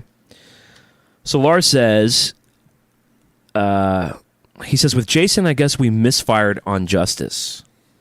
But this time around, I didn't want to make the same mistake again. So very early on, we steered the bass more towards the drum kit and away from the guitars a little. He added that he and James had never really known how to place bass before. He says, I guess the bass guitar has always been the weird instrument in the band. It's always been overlooked because Cliff was always on Planet 9. He says, there were always times when me and James would try and get Cliff to adapt his playing a little differently, but Cliff was Cliff, and he just did it in his own way, and that was that. Agreed. That's pretty cool. Agreed. Agree to agree. Agree to agree. Who doesn't agree? But they are in a unique position where, and they did blow it. They did blow it on Justice in the sense of they've got Jason in, who is a completely capable bass player. Yes. Yeah. And they really, and who, unlike he's saying like Cliff, would maybe be a little more open to suggestion. Right. Whereas Cliff's like, fuck it, man. Yeah. No fucking way. James like, Cliff, you think maybe, and no big deal if the answer's no, but do you think maybe you could get like a bullet belt? And Cliff's like, there's no fucking way I'm wearing a fucking bullet belt, dude. Maybe lose the bell bottoms? No, not happening. Never. Never. Do you think maybe you get a leather jacket instead of the denim one you wear every day? Absolutely not. Anything else? This is the dude who, when they asked him to be in their band, said, I'll be in the band if you move to San Francisco. And they did. And then they did. Yeah. Oh, yeah. Oh, yeah. So they got a guy like Jason who's a huge fan, obviously a huge, loved Cliff. Big Cliff fan, yeah. And was kind of willing to do whatever they wanted, and they did blow it. They didn't even show up when he recorded his parts. Yeah. Fleming didn't even show up. Just Jason the engineer. So now they're saying they got Bob Rock. They wanted him to mix it. He wants to produce it. It's a good opportunity to really fucking make up for that. And I think they did. Oh, yeah. For sure they did. Are we getting a little sleepy? I'm a little tired. It's been a long day. It has been a long day. I know a lot's going on. Yeah, lots going on personally. And we also recorded basically 2 episodes earlier. Yeah, we have done a lot of Metal Up Your Podcast. This is our work 3rd today. episode recorded today. You know what might be September 5th. a little pick-me-up? Is if we go visit Joyce, the Joyces. Are they around? Joyce. Joyce? Paul, is Joyce... Hello? Hi, hon. The honeys... No, the Hello. honeys... The honeys are calling us. Who's there? Okay, well, here's what we're gonna do. Me and Ethan are gonna step outside, and we're gonna let the Joyces do a little segment called Joyce Reads Misconnections. I love this one.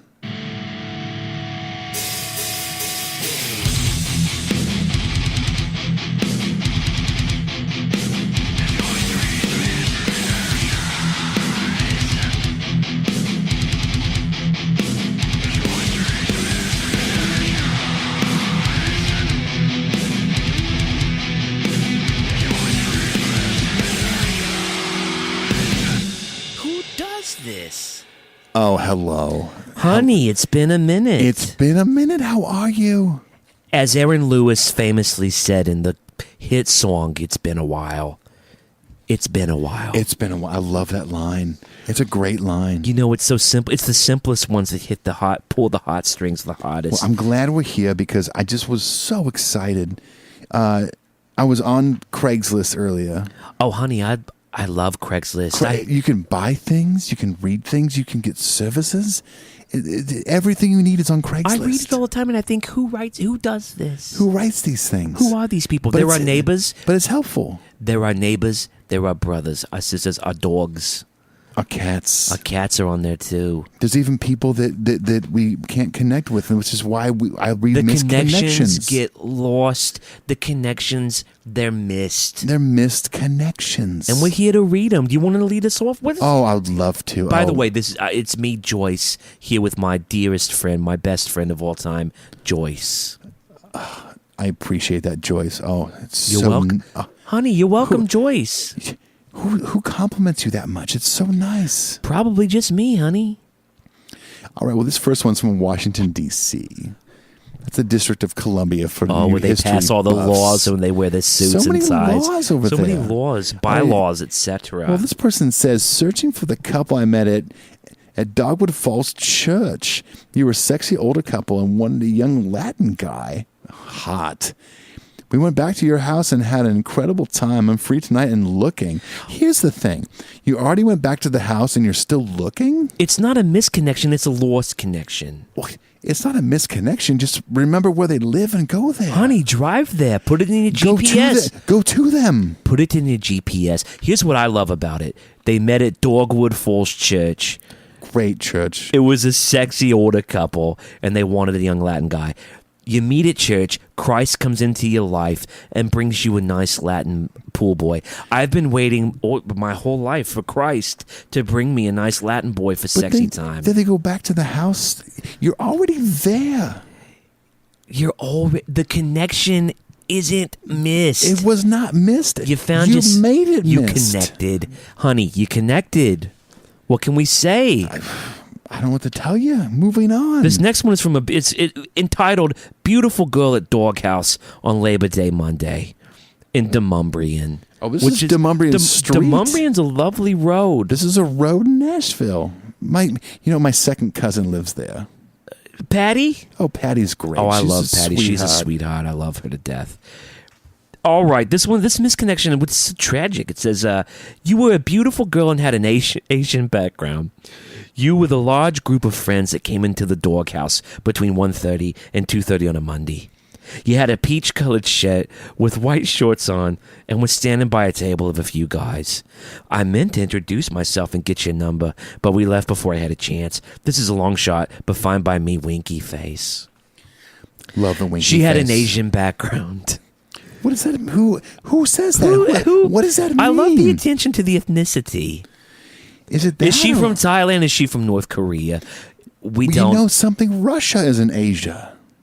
Is she Russian? I read one time in a big book in the Britannica that Asia was the largest continent on the planet. Oh, it's huge. Other than Pangaea. It's so Pangaea. Do you know a lot about Pangaea? I want to go to Pangaea so bad. I tried to take a boat there. It doesn't exist anymore, they told me. No, it's there. I know it's there. What's next, Joyce? Next one is searching for Charles E. This is in Nashville again. Okay. That's where we live, honey. And then the next thing says, hide this posting. Who does that? We're not going to hide it, honey. We need to be able to read it. Well, we need to be able to see it if we're going to find this misconnection. Yeah, it said we met on It Takes Two, Tennessee and newspapers personals. Oh, the personals. We met on our first date at Daryl's and went to a hotel for dinner and drinks.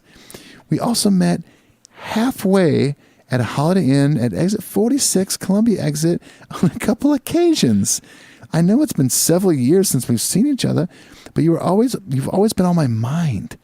I hope this ad finds you and finds you well. I would like to see you again. T. Again, it's not a misconnection. It's a lost connection. It's lost. Listen, you met on your first date.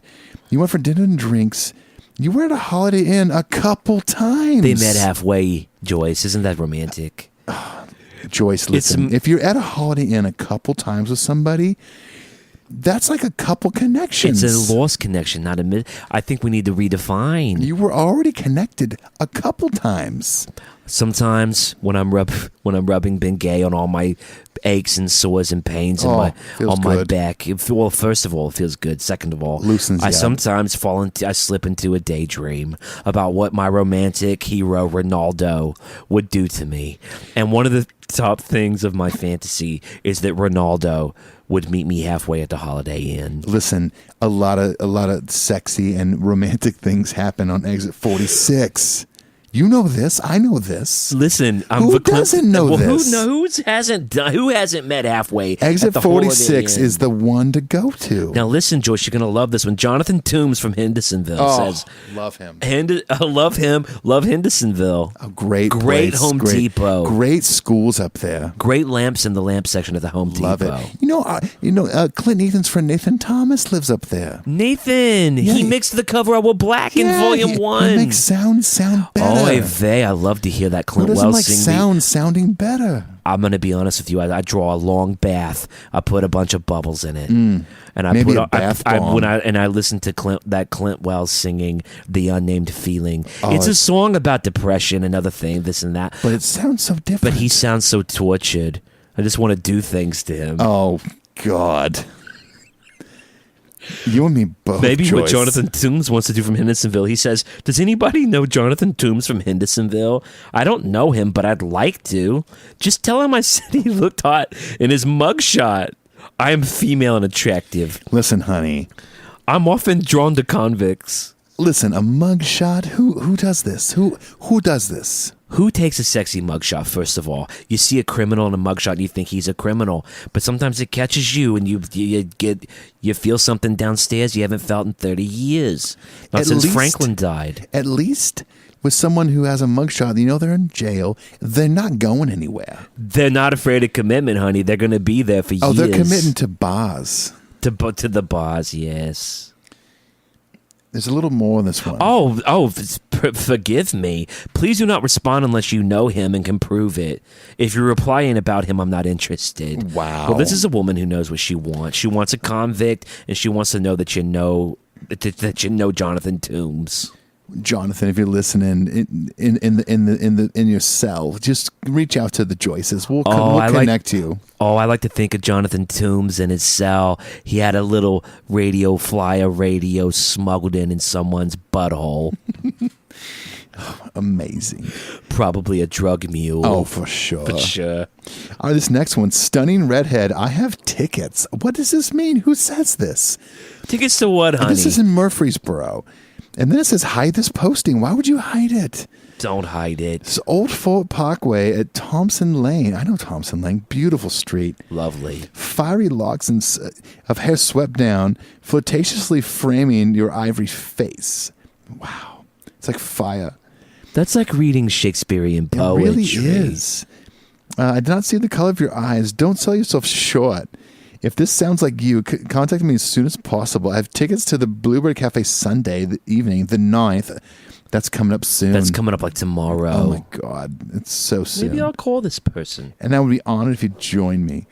Well, listen, honey. Nothing more romantic than the Bluebird Cafe listening to a bunch of washed-out songwriters. Well, it's also hard to get in there because it's just so It's popular. always packed, honey. Remember the show Nashville? I live for it. It made that place so popular. I live for it. All the I never tourists miss go my there. stories. All right, lastly. Oh, this next one is so good. It's one of the most romantic places to have a beautiful dinner by candlelight. I totally agree. Here's the subject. You worked at Corky's Barbecue. This is in Brentwood, Tennessee. This is for the woman that worked at Corky's Barbecue in Brentwood or worked there 3 years ago around Christmas time.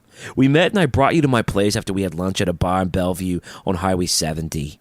Then we went to your place and had fun together. We also went to Tunica, Mississippi, and stayed overnight at the Gold Strike. Oh, good. You know, great gambling down there. I made like $25 when I went the last time. They go on to say you dressed in a hot Mrs. Claus Santa outfit. I would enjoy. Ho, ho. I'd like to see what kind of presents she brings. I have a feeling that narrows it down quite a bit. You're dressed in a hot Miss Santa Claus. Well, let's see. Santa Claus and Highway 70. I mean, it's a no-brainer. This is Sheila. Oh, Tunica, Mississippi, Mrs. Claus, It's Sheila. Highway 70. I would enjoy getting together again. If you read this and you're interested, please contact me via the Nashville Missed Connections Craigslist ad. So many missed connections. I hope they find love. Who does this? Who goes through life without love? Who doesn't love love? I love love. Who does that? I love Who love. does that? I love my dog Valentino, and Oh, I love your Valentino dog. is I so love your cute. dog Lucius. Oh, Lucius is great, but Antonio's my favorite cat. Antonio is quite the catnip.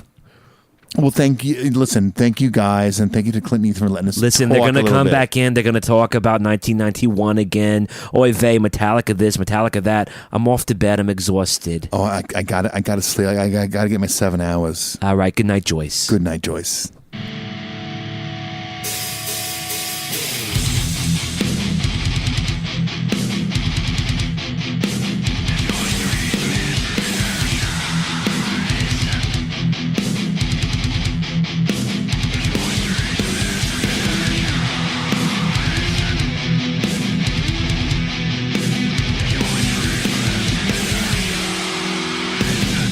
Who does this? Wow, So good the Joyces. to hear from the Joyces. The Joyces coming in hot tonight. They were coming in hot. Yeah, they were. They were coming in hot. These misconnections, they act like it doesn't, but I think it gets some kind of feeling fiery in the loinage area. I think so. Yeah, I think it's just. Is that bad to say? No, it's not bad to say. I think that's. Listen, it's one of those things. You read these things. You might be committed to a relationship. You might be single. Whatever. You read these things and you feel the romanticism of it. You see that someone is reaching out to somebody else they haven't seen in 3 years, and Highway 70 is like, that's where they need to meet again. Underneath the It's so romantic. stark existential meaninglessness and depression of these ads, Yeah. there's a little bit of romance. There is, yeah. Because you know what? They're taking a shot. It might end up like Romeo and Juliet, where they both just kind of kill themselves, but no one knows, and you won't know until you go to Highway 70. to the Golden Strike. You have to. God, the Golden in Tunica. I've been there. It's a great place. You live there. It's a beautiful place. We're actually in. This is HQ 17 in Tunica, Mississippi. Now, for those of you who are like, "Where's the Metallica talk, you What the fuck, fuckheads?" man? We got a little treat for you. Now, I've mentioned before that Bob Rock, who was in demand at the time, he was no schlub. Sonic Temple, Dr. Feelgood, big records. And when the Metallica boys said, "We want you to make our next record," he said, "Come on to Vancouver." They said, "How about no? How about you come down to Los Angeles?" Los Angeles? And he was like, "I don't know. People usually come to me." And then he came, and the song that turned it all around, according to legend, is he heard what he would go on to refer to as the Kashmir of the 90s, and he heard the demo of Sabbath True, and we're going to play that for you motherfuckers In full. right now. Let's listen to the whole thing. Here we go. Here we go.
Now, I'm down.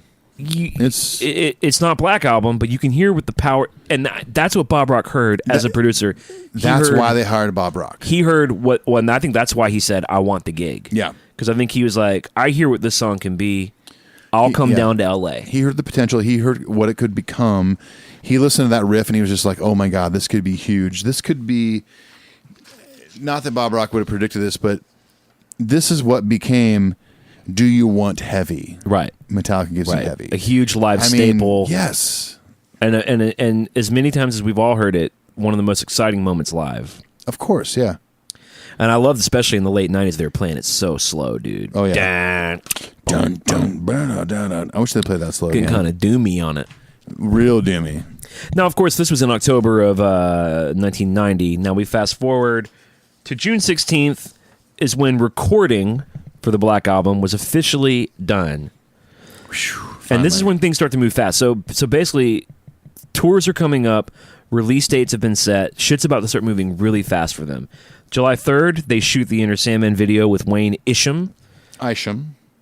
And they collaborate on various ideas of what gave them all nightmares. We've talked about that in our videos episode 1. Yes, 1. We did the video one, and then Black Album. Yeah. July 7th, they finally complete mixing for the record. Yay. The album is rumored to have been completely remixed 3 times. I don't doubt it. With the amount of time they spent recording it, I don't doubt that. And that's what just, again, goes into they just really wanted to do it right. Yeah. They had the money, they had the time. Yep. They knew they had the material, and they knew that the timing was right. It's surprising after this whole process of like spending like a year on this record, 3 remixes that Bob Rock was like, sure, I'll do a load reload double album. Sounds good. And then he went on to have some of their biggest hits with that too. I mean, Fuel and Memory Remains. Right. Yeah. They won another Grammy with Better Than You, and then he went on to do Garage Inc., and which won a Grammy for Whiskey. I mean, he had a really accolade heavy, like 11-year career with Metallica. I mean, fuck, Saint Anger won a Grammy. Yeah. Shit. Saint Grammy. Saint something. Now, moving right along here, I did find this interesting. Bob Rock said that when the album was done, like they had their kind of last day, right, where they were like, wow, we really are done. And they walked to a sort of neighborhood bar to sort of have a celebratory drink. And he said that they were so tired that they didn't even talk to you. They just drank in silence, which I've definitely been there on a work day. But it's this interesting thing, like that record really did take so much brain power and energy and blood and sweat and tears. Yeah, for sure. That I'm sure when they were done, they knew it was going to be this thing, but they were too tired to even cheers each other. Like, they were like, fuck, it really was tiring. Leave me alone. I just want to drink this. July 10th, mastering is completed at Sterling Sound in New York, which is a really famous mastering house. We've talked at length about the differences between mixing and mastering. Hopefully you guys have been paying attention because we will be quizzing you later on that. July 29th, Inner Sandman is released as a single, which included the rough mix of Holier Than Thou and also Stone Cold Crazy, which had won the Grammy. Right. Pretty good little single package. Yeah, not bad. Not bad at all. July 30th, the day after that, the Inner Sandman video premieres, which was, it's nice. It's their first time with Wayne Isham. And we now know all the stuff he would go on to do, Cunning Stunts and I Disappear and, all the other videos. And this was a big deal, though, back then. I remember watching this video, like, premiere, like, on MTV. I don't think I remember it premiering. World premiere video by Metallica. Right. And it was, it was a great first single. Absolutely. I was not the kind of guy that was like, it's not thrash, only because I only got into Metallica, like, 3 years prior. Right. It was heavy. It was scary. The strobe light, the old man, the semi-truck destroying the bed with the kid running away. And the snakes. Awesome. Yeah, it was great. I agree. Loved it. I mean, this is a really kind of exciting time, dude. I mean, think about it. Very. They shoot the video July 3rd. July 7th, the mix is done. July 10th, it's mastered. The 29th, the single comes out. The 30th, the video comes out. And then August 3rd, there was the massive Black Album listening party at Madison Square Garden where they sold it out. They packed it out and just played the record. Out and then just played the record. And the band was there and kind of like went on stage. And I think at that time they hadn't even played the Garden. And Lars kind of famously said, our record played the Garden before we did. Yeah, right, exactly. Which, for those of you who don't know, Madison Square Garden it's just kind of a standard arena. You know, But it's legendary at this it's, point. it's very cool. Yeah, it's very But legendary. It's like one of those spots that if you're a band and you've achieved the success where you can sell at arenas and you play MSG, it's a big deal. And Metallica's the kind of band now that would do multiple nights at a place like MSG, you know. Oh yeah, for New sure. York is a huge market. That's such a great venue. But if you didn't know, you might, because you hear Madison Square Garden so often. It's like Red Rocks.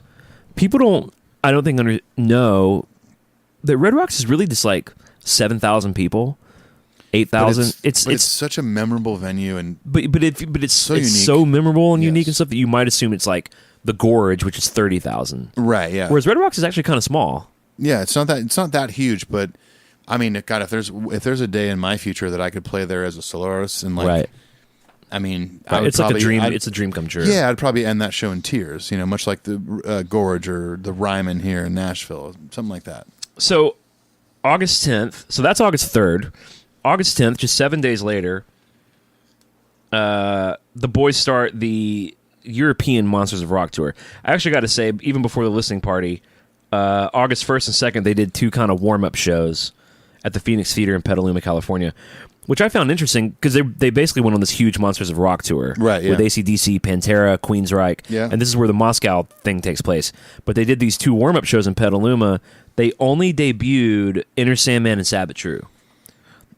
So the record's about to come out. They've been Yeah. making it for 10 months. Yeah. They only played those two songs. I thought that was interesting. They didn't play, Unforgiven or Holier Than Thou or even they Struggle had to have Within. been a little bit nervous too. Like, okay, like, Yeah. no one's heard these songs yet. Let's just play two of them. We'll play Sabbath True because it's fucking heavy. I understand it because it's a single. But the rest was, Justice and Prior. Right. Well, okay. So they go on to do this European Monsters of Rock tour. As mentioned, AC/DC, Metallica, Pantera, Motley Crue, Black Crowes. And the tour ended on September 28th with the historic show in Moscow at the Tushino Airfield, described as the first free outdoor Western rock concert in Soviet history. The conservative estimates say that there were 150 to 500,000 people in attendance. Unofficial accounts, because it was a free show, Yeah. say that there were 1.6 million people there. If you've seen the footage of the show, It kind of looks like 1.6 million. it's endless. It is endless. It's crazy. You watch the show and like the camera angles from the stage looking out to the crowd. It's like if you've been to the ocean, have you heard of the ocean? The Pacific, Honey, have Atlantic, you heard the of the Indian, ocean? Black. There's so many of them. I've heard of the ocean. You can't see the end of there's the horizon. You can't see where it goes after The that. curvature of the earth and such. This was the curvature of Russia, and you could not see the end of people. It keeps going and going and going. And this is before the Black Album even came out. Yes. If you haven't watched that footage, just hop on old YouTube or something and look it up. Moscow 91. It's unbelievable. I mean, Moscow 91, it's off the top of my head. Just spitballing here. do it. Just freeballing here. No underwear. Top 5 Metallica performance. I mean, the Antarctica show, Oh, yeah. Nimes, historic 2,000-year-old Coliseum. Yeah. But Moscow 91 it might even be the That's most huge. important show they've ever done. It's probably the biggest crowd they've ever Well, played it's also for. the first free outdoor Western concert in Soviet history. Right, like it's historically significant, historical. even beyond Metallica. Right, And exactly. AC/DC headlined that. Yeah. But of course, listeners of our show will, of course, have the imagery of them playing Harvester of Sorrow, and it's emblazoned in. Yeah. The way the boys looked. Yep. James outstretching his arms, doing the power stance. Oh, so good. So good. I mean, it's amazing. Now, August 12th, while they're on this tour, so I guess, yeah, so by September 28th, the record had come out. So that makes sense. So the record came out like a couple days into this Monsters of Rock tour. So by the time they played Moscow, the So it record was had out. come Yeah, out. it was out. So, but they released the Black Album August 12th, debuts at number 1. Immediately referred to as a Black Album, although there were rumblings in the camp that they were going to refer to it as the Snake Album. So glad they did not do that. Yeah, Black Album is... That'd be weird.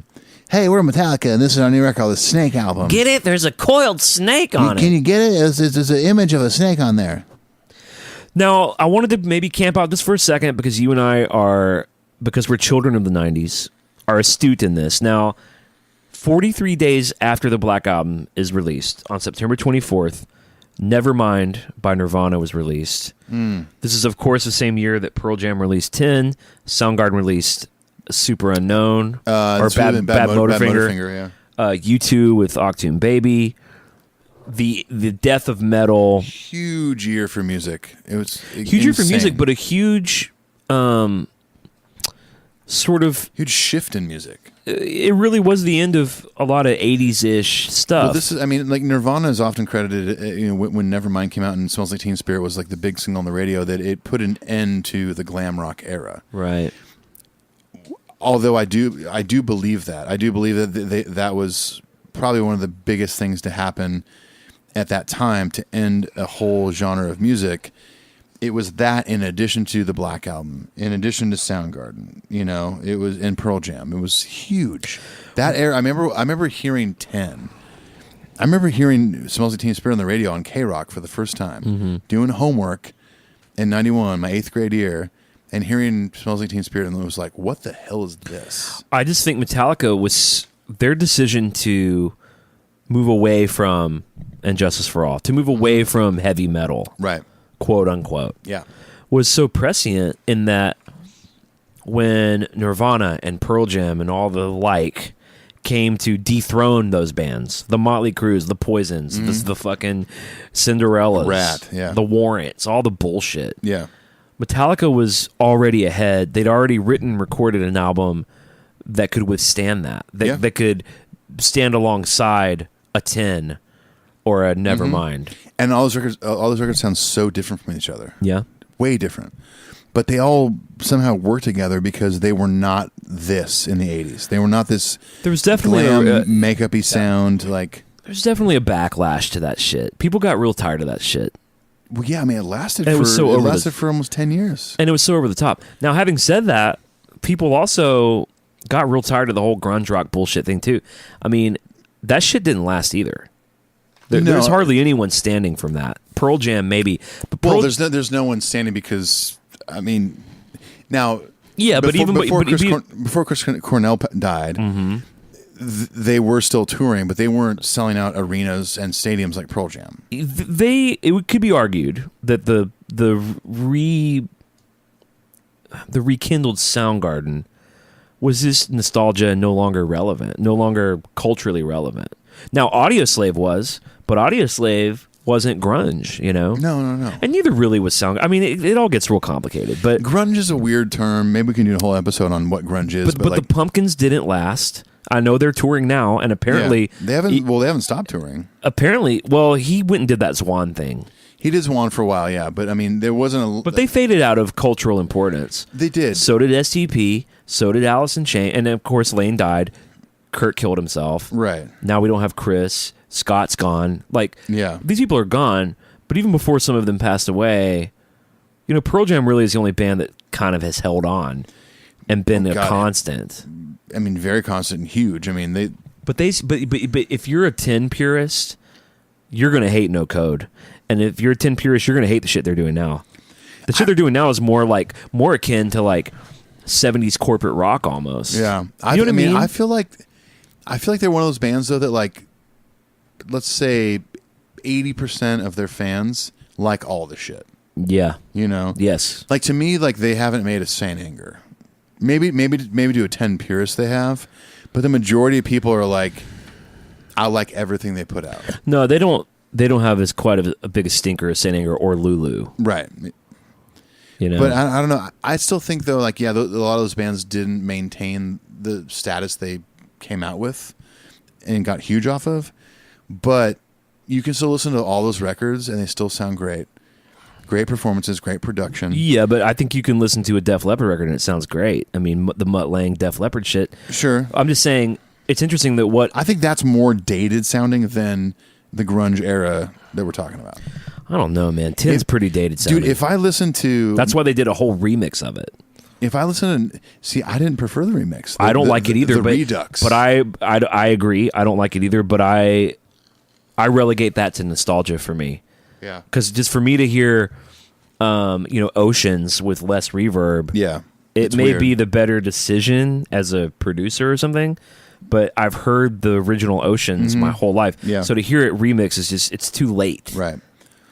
But if you listen to Super Unknown today, or Nevermind, amazing. or Dirt, Ugh. it's still You're proving the point. sonically You got me. sounds amazing. You win. Now, if I you see. listen, so let's say this. You're right. After that stuff started to kind of fade out a little bit, you had the boy band thing happening. You had the rap rock New thing metal. happening, new metal. Although I have a special place in my heart for some System of a Down stuff. Yeah. Even some Korn riffs. I don't love Korn, but there's some good stuff in there. Those records to me don't hold up as well as a Super Unknown. Yeah, I agree. I'm with you. I don't know. Anyways, No, I'm with you. back to Metallica. I guess the overarching idea that I think makes me so proud of the boys is that those bands that made all those really important records the same year the Black Album came out and destroyed a whole genre of music, Right. they didn't take down Metallica, and the Black Album's commercial viability is a big part of it. Oh, the Black Album was a whole nother sport. They're trendsetters. I mean, they're forerunners. Yes. Pilgrims, if you will. Pilgrims, Patriots. strangers in a strange land. Good God. All right, September 5th, Metallica performs Enter Sandman at the MTV VMAs in Universal City. Let's just hear a little bit of that. I love this performance. I do too. Metallica!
Man, there's A lot of swagger, a lot of confidence. a lot of swagger, confidence. There's still a lot of angst in this performance. Yes.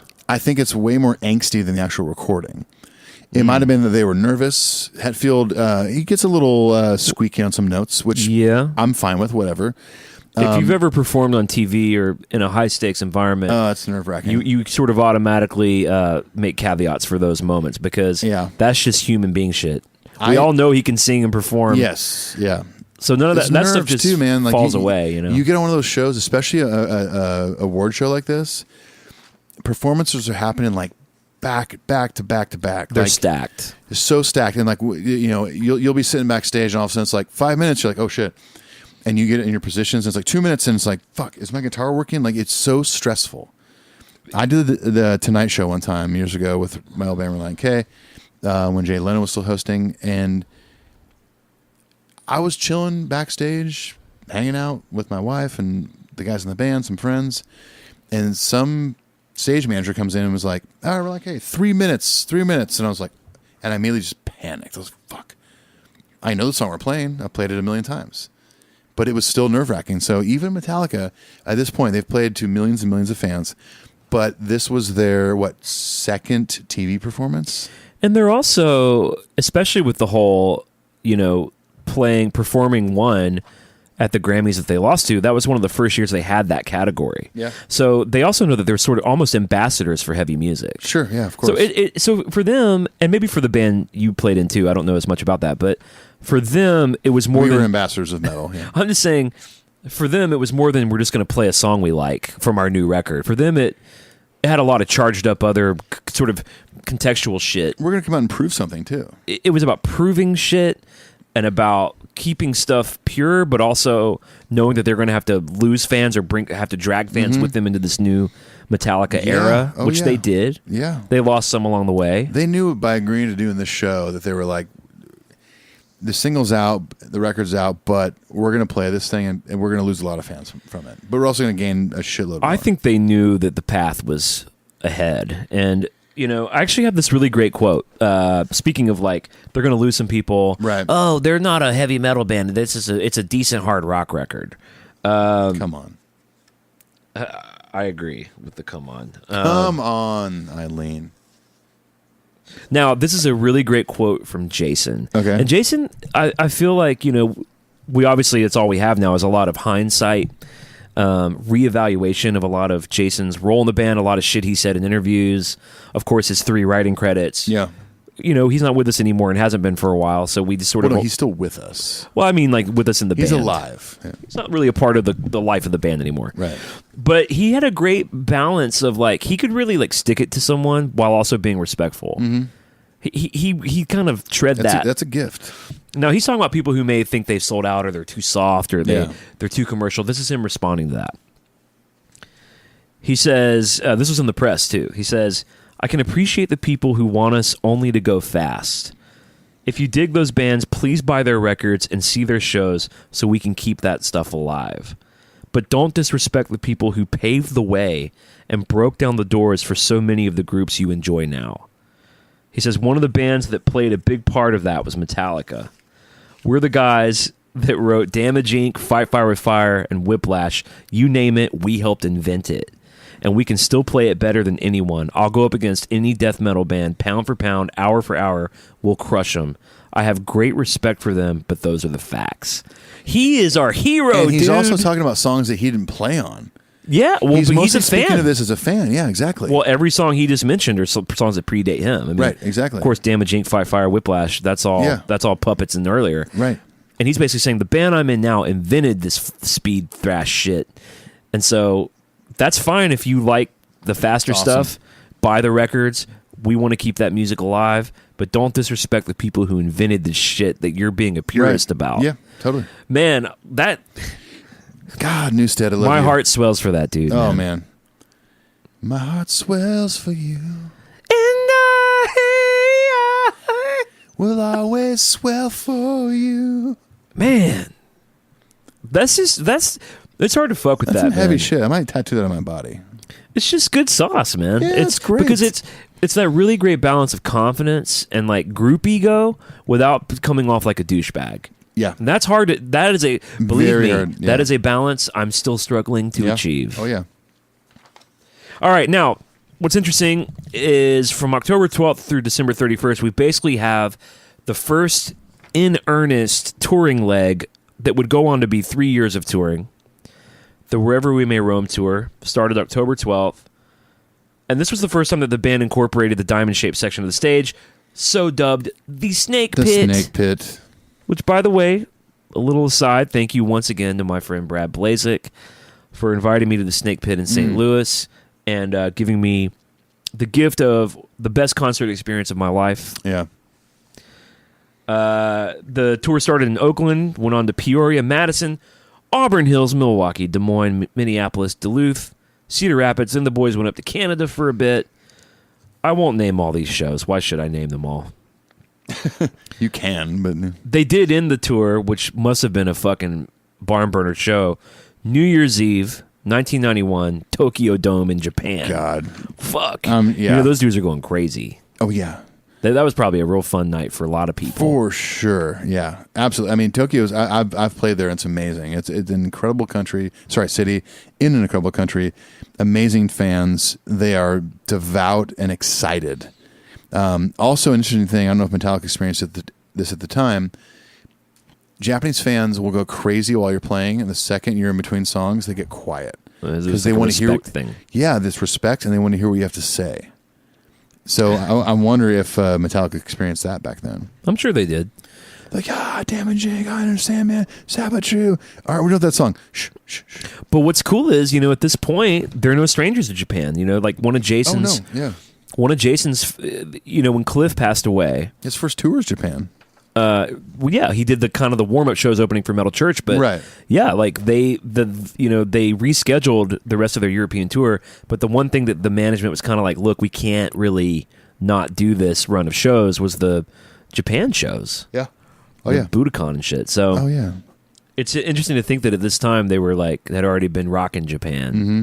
But at this point, I mean, they're. But this is a big deal. This Yeah. is the big leagues here. Yeah. While they're on this tour, October 28th, the Unforgiven singles released, and the B-sides of that, of course, included recordings of Sweet Savage's Killing Time and the Anti-Nowhere League So What. November 19th, the Unforgiven music video premieres, and that's kind of the last of it. I mean, basically the rest of the year and the rest of almost all of 1992 is touring. Just touring, yeah. Which, a record that powerful and that big, You have to tour. it that almost much. demands that kind of attention. I don't know of another record or band that has a record that was able to be toured that long. Like maybe Peter Gabriel, like the So, Maybe, yeah. like with Sledgehammer and stuff when Frampton Comes they did the Alive, Secret and- World tour. But yeah, it was an era where like Even Kiss Alive wasn't anything like that. Right. It wasn't 3 years. Kiss Alive is 1975. yeah. But I mean, this is an era where it's still pre digital download era, pre streaming, all that stuff. But it was also an exciting time because the glam rock thing was done. It was this whole new era of music with grunge, with Metallica changing their sound, having a wider audience. It was a perfect storm.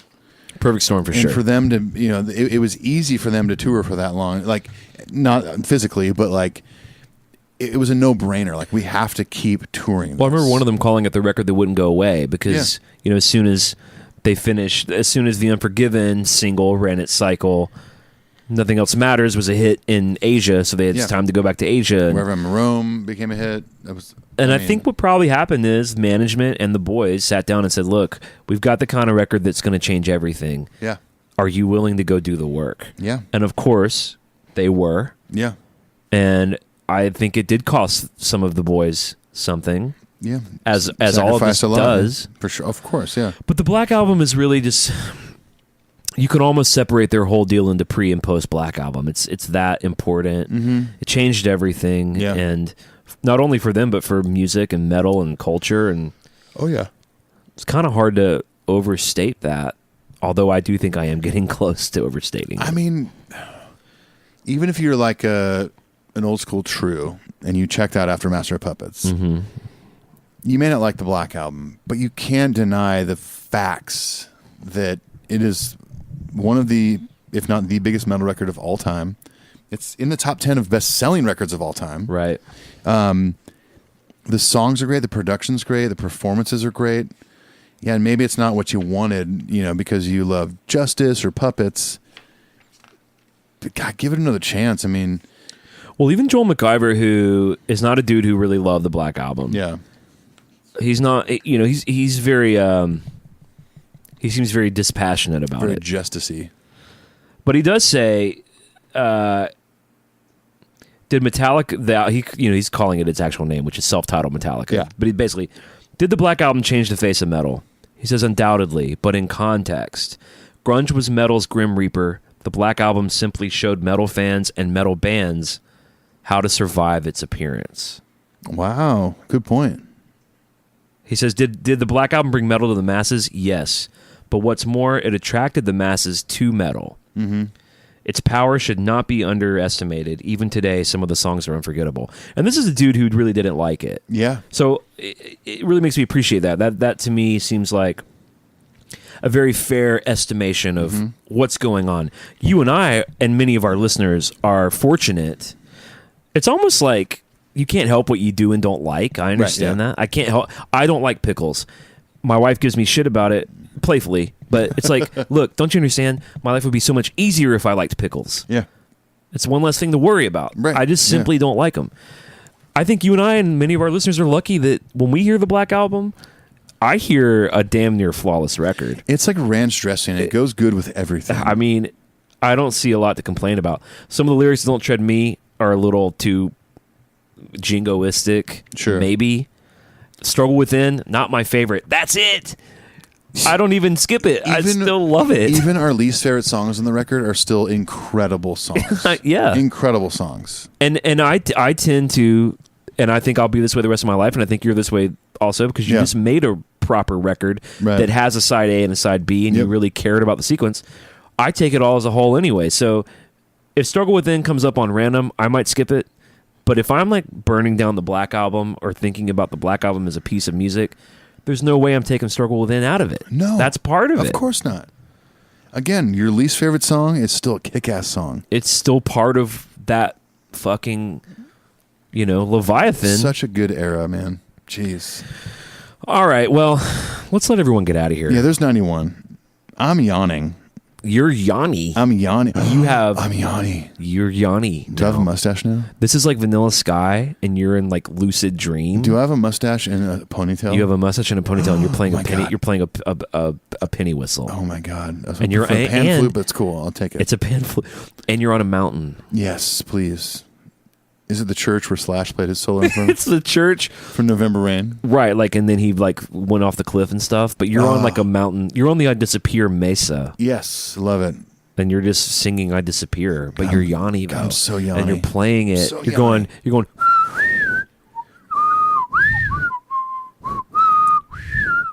doing that wah sound from I Disappear, but Love with a it. pan flute. I'm You're going, down. hey, hey, hey! Here's my pan flute. Here's my pan mustache. flute in Yeah. my mouth.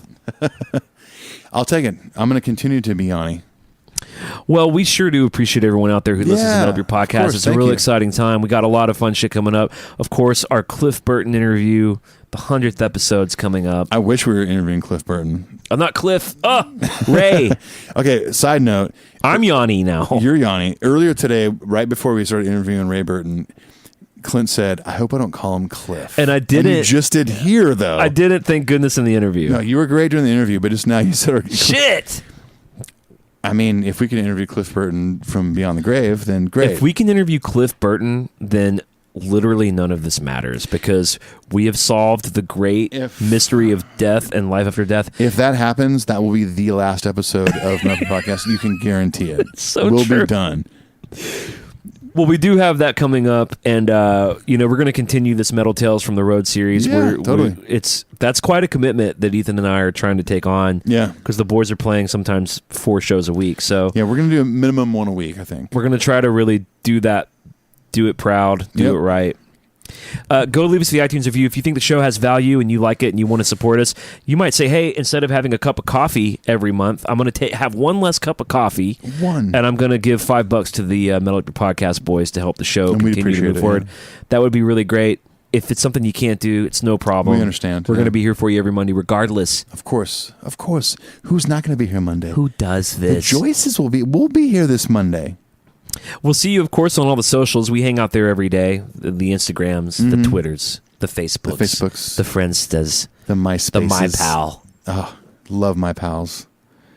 And we really do love and appreciate you all. Yeah, thank you so much for listening. I do hope you have a good vacation, my friend. Thank you. I'm excited for it. Not to go into detail, but it's been a rough couple days on a personal side with a close friend, and I'm excited to get out of town and just disconnect for a couple days. Yeah, I need good for you. Yeah, good for you. Be sure and write in at meltupyourpodcastshow@gmail.com if you have any queries or anything to say about Metallica. Yeah, anything or anything you want. Concerns. And good God, let's get out of here. I'm tired. Peace. Adios. If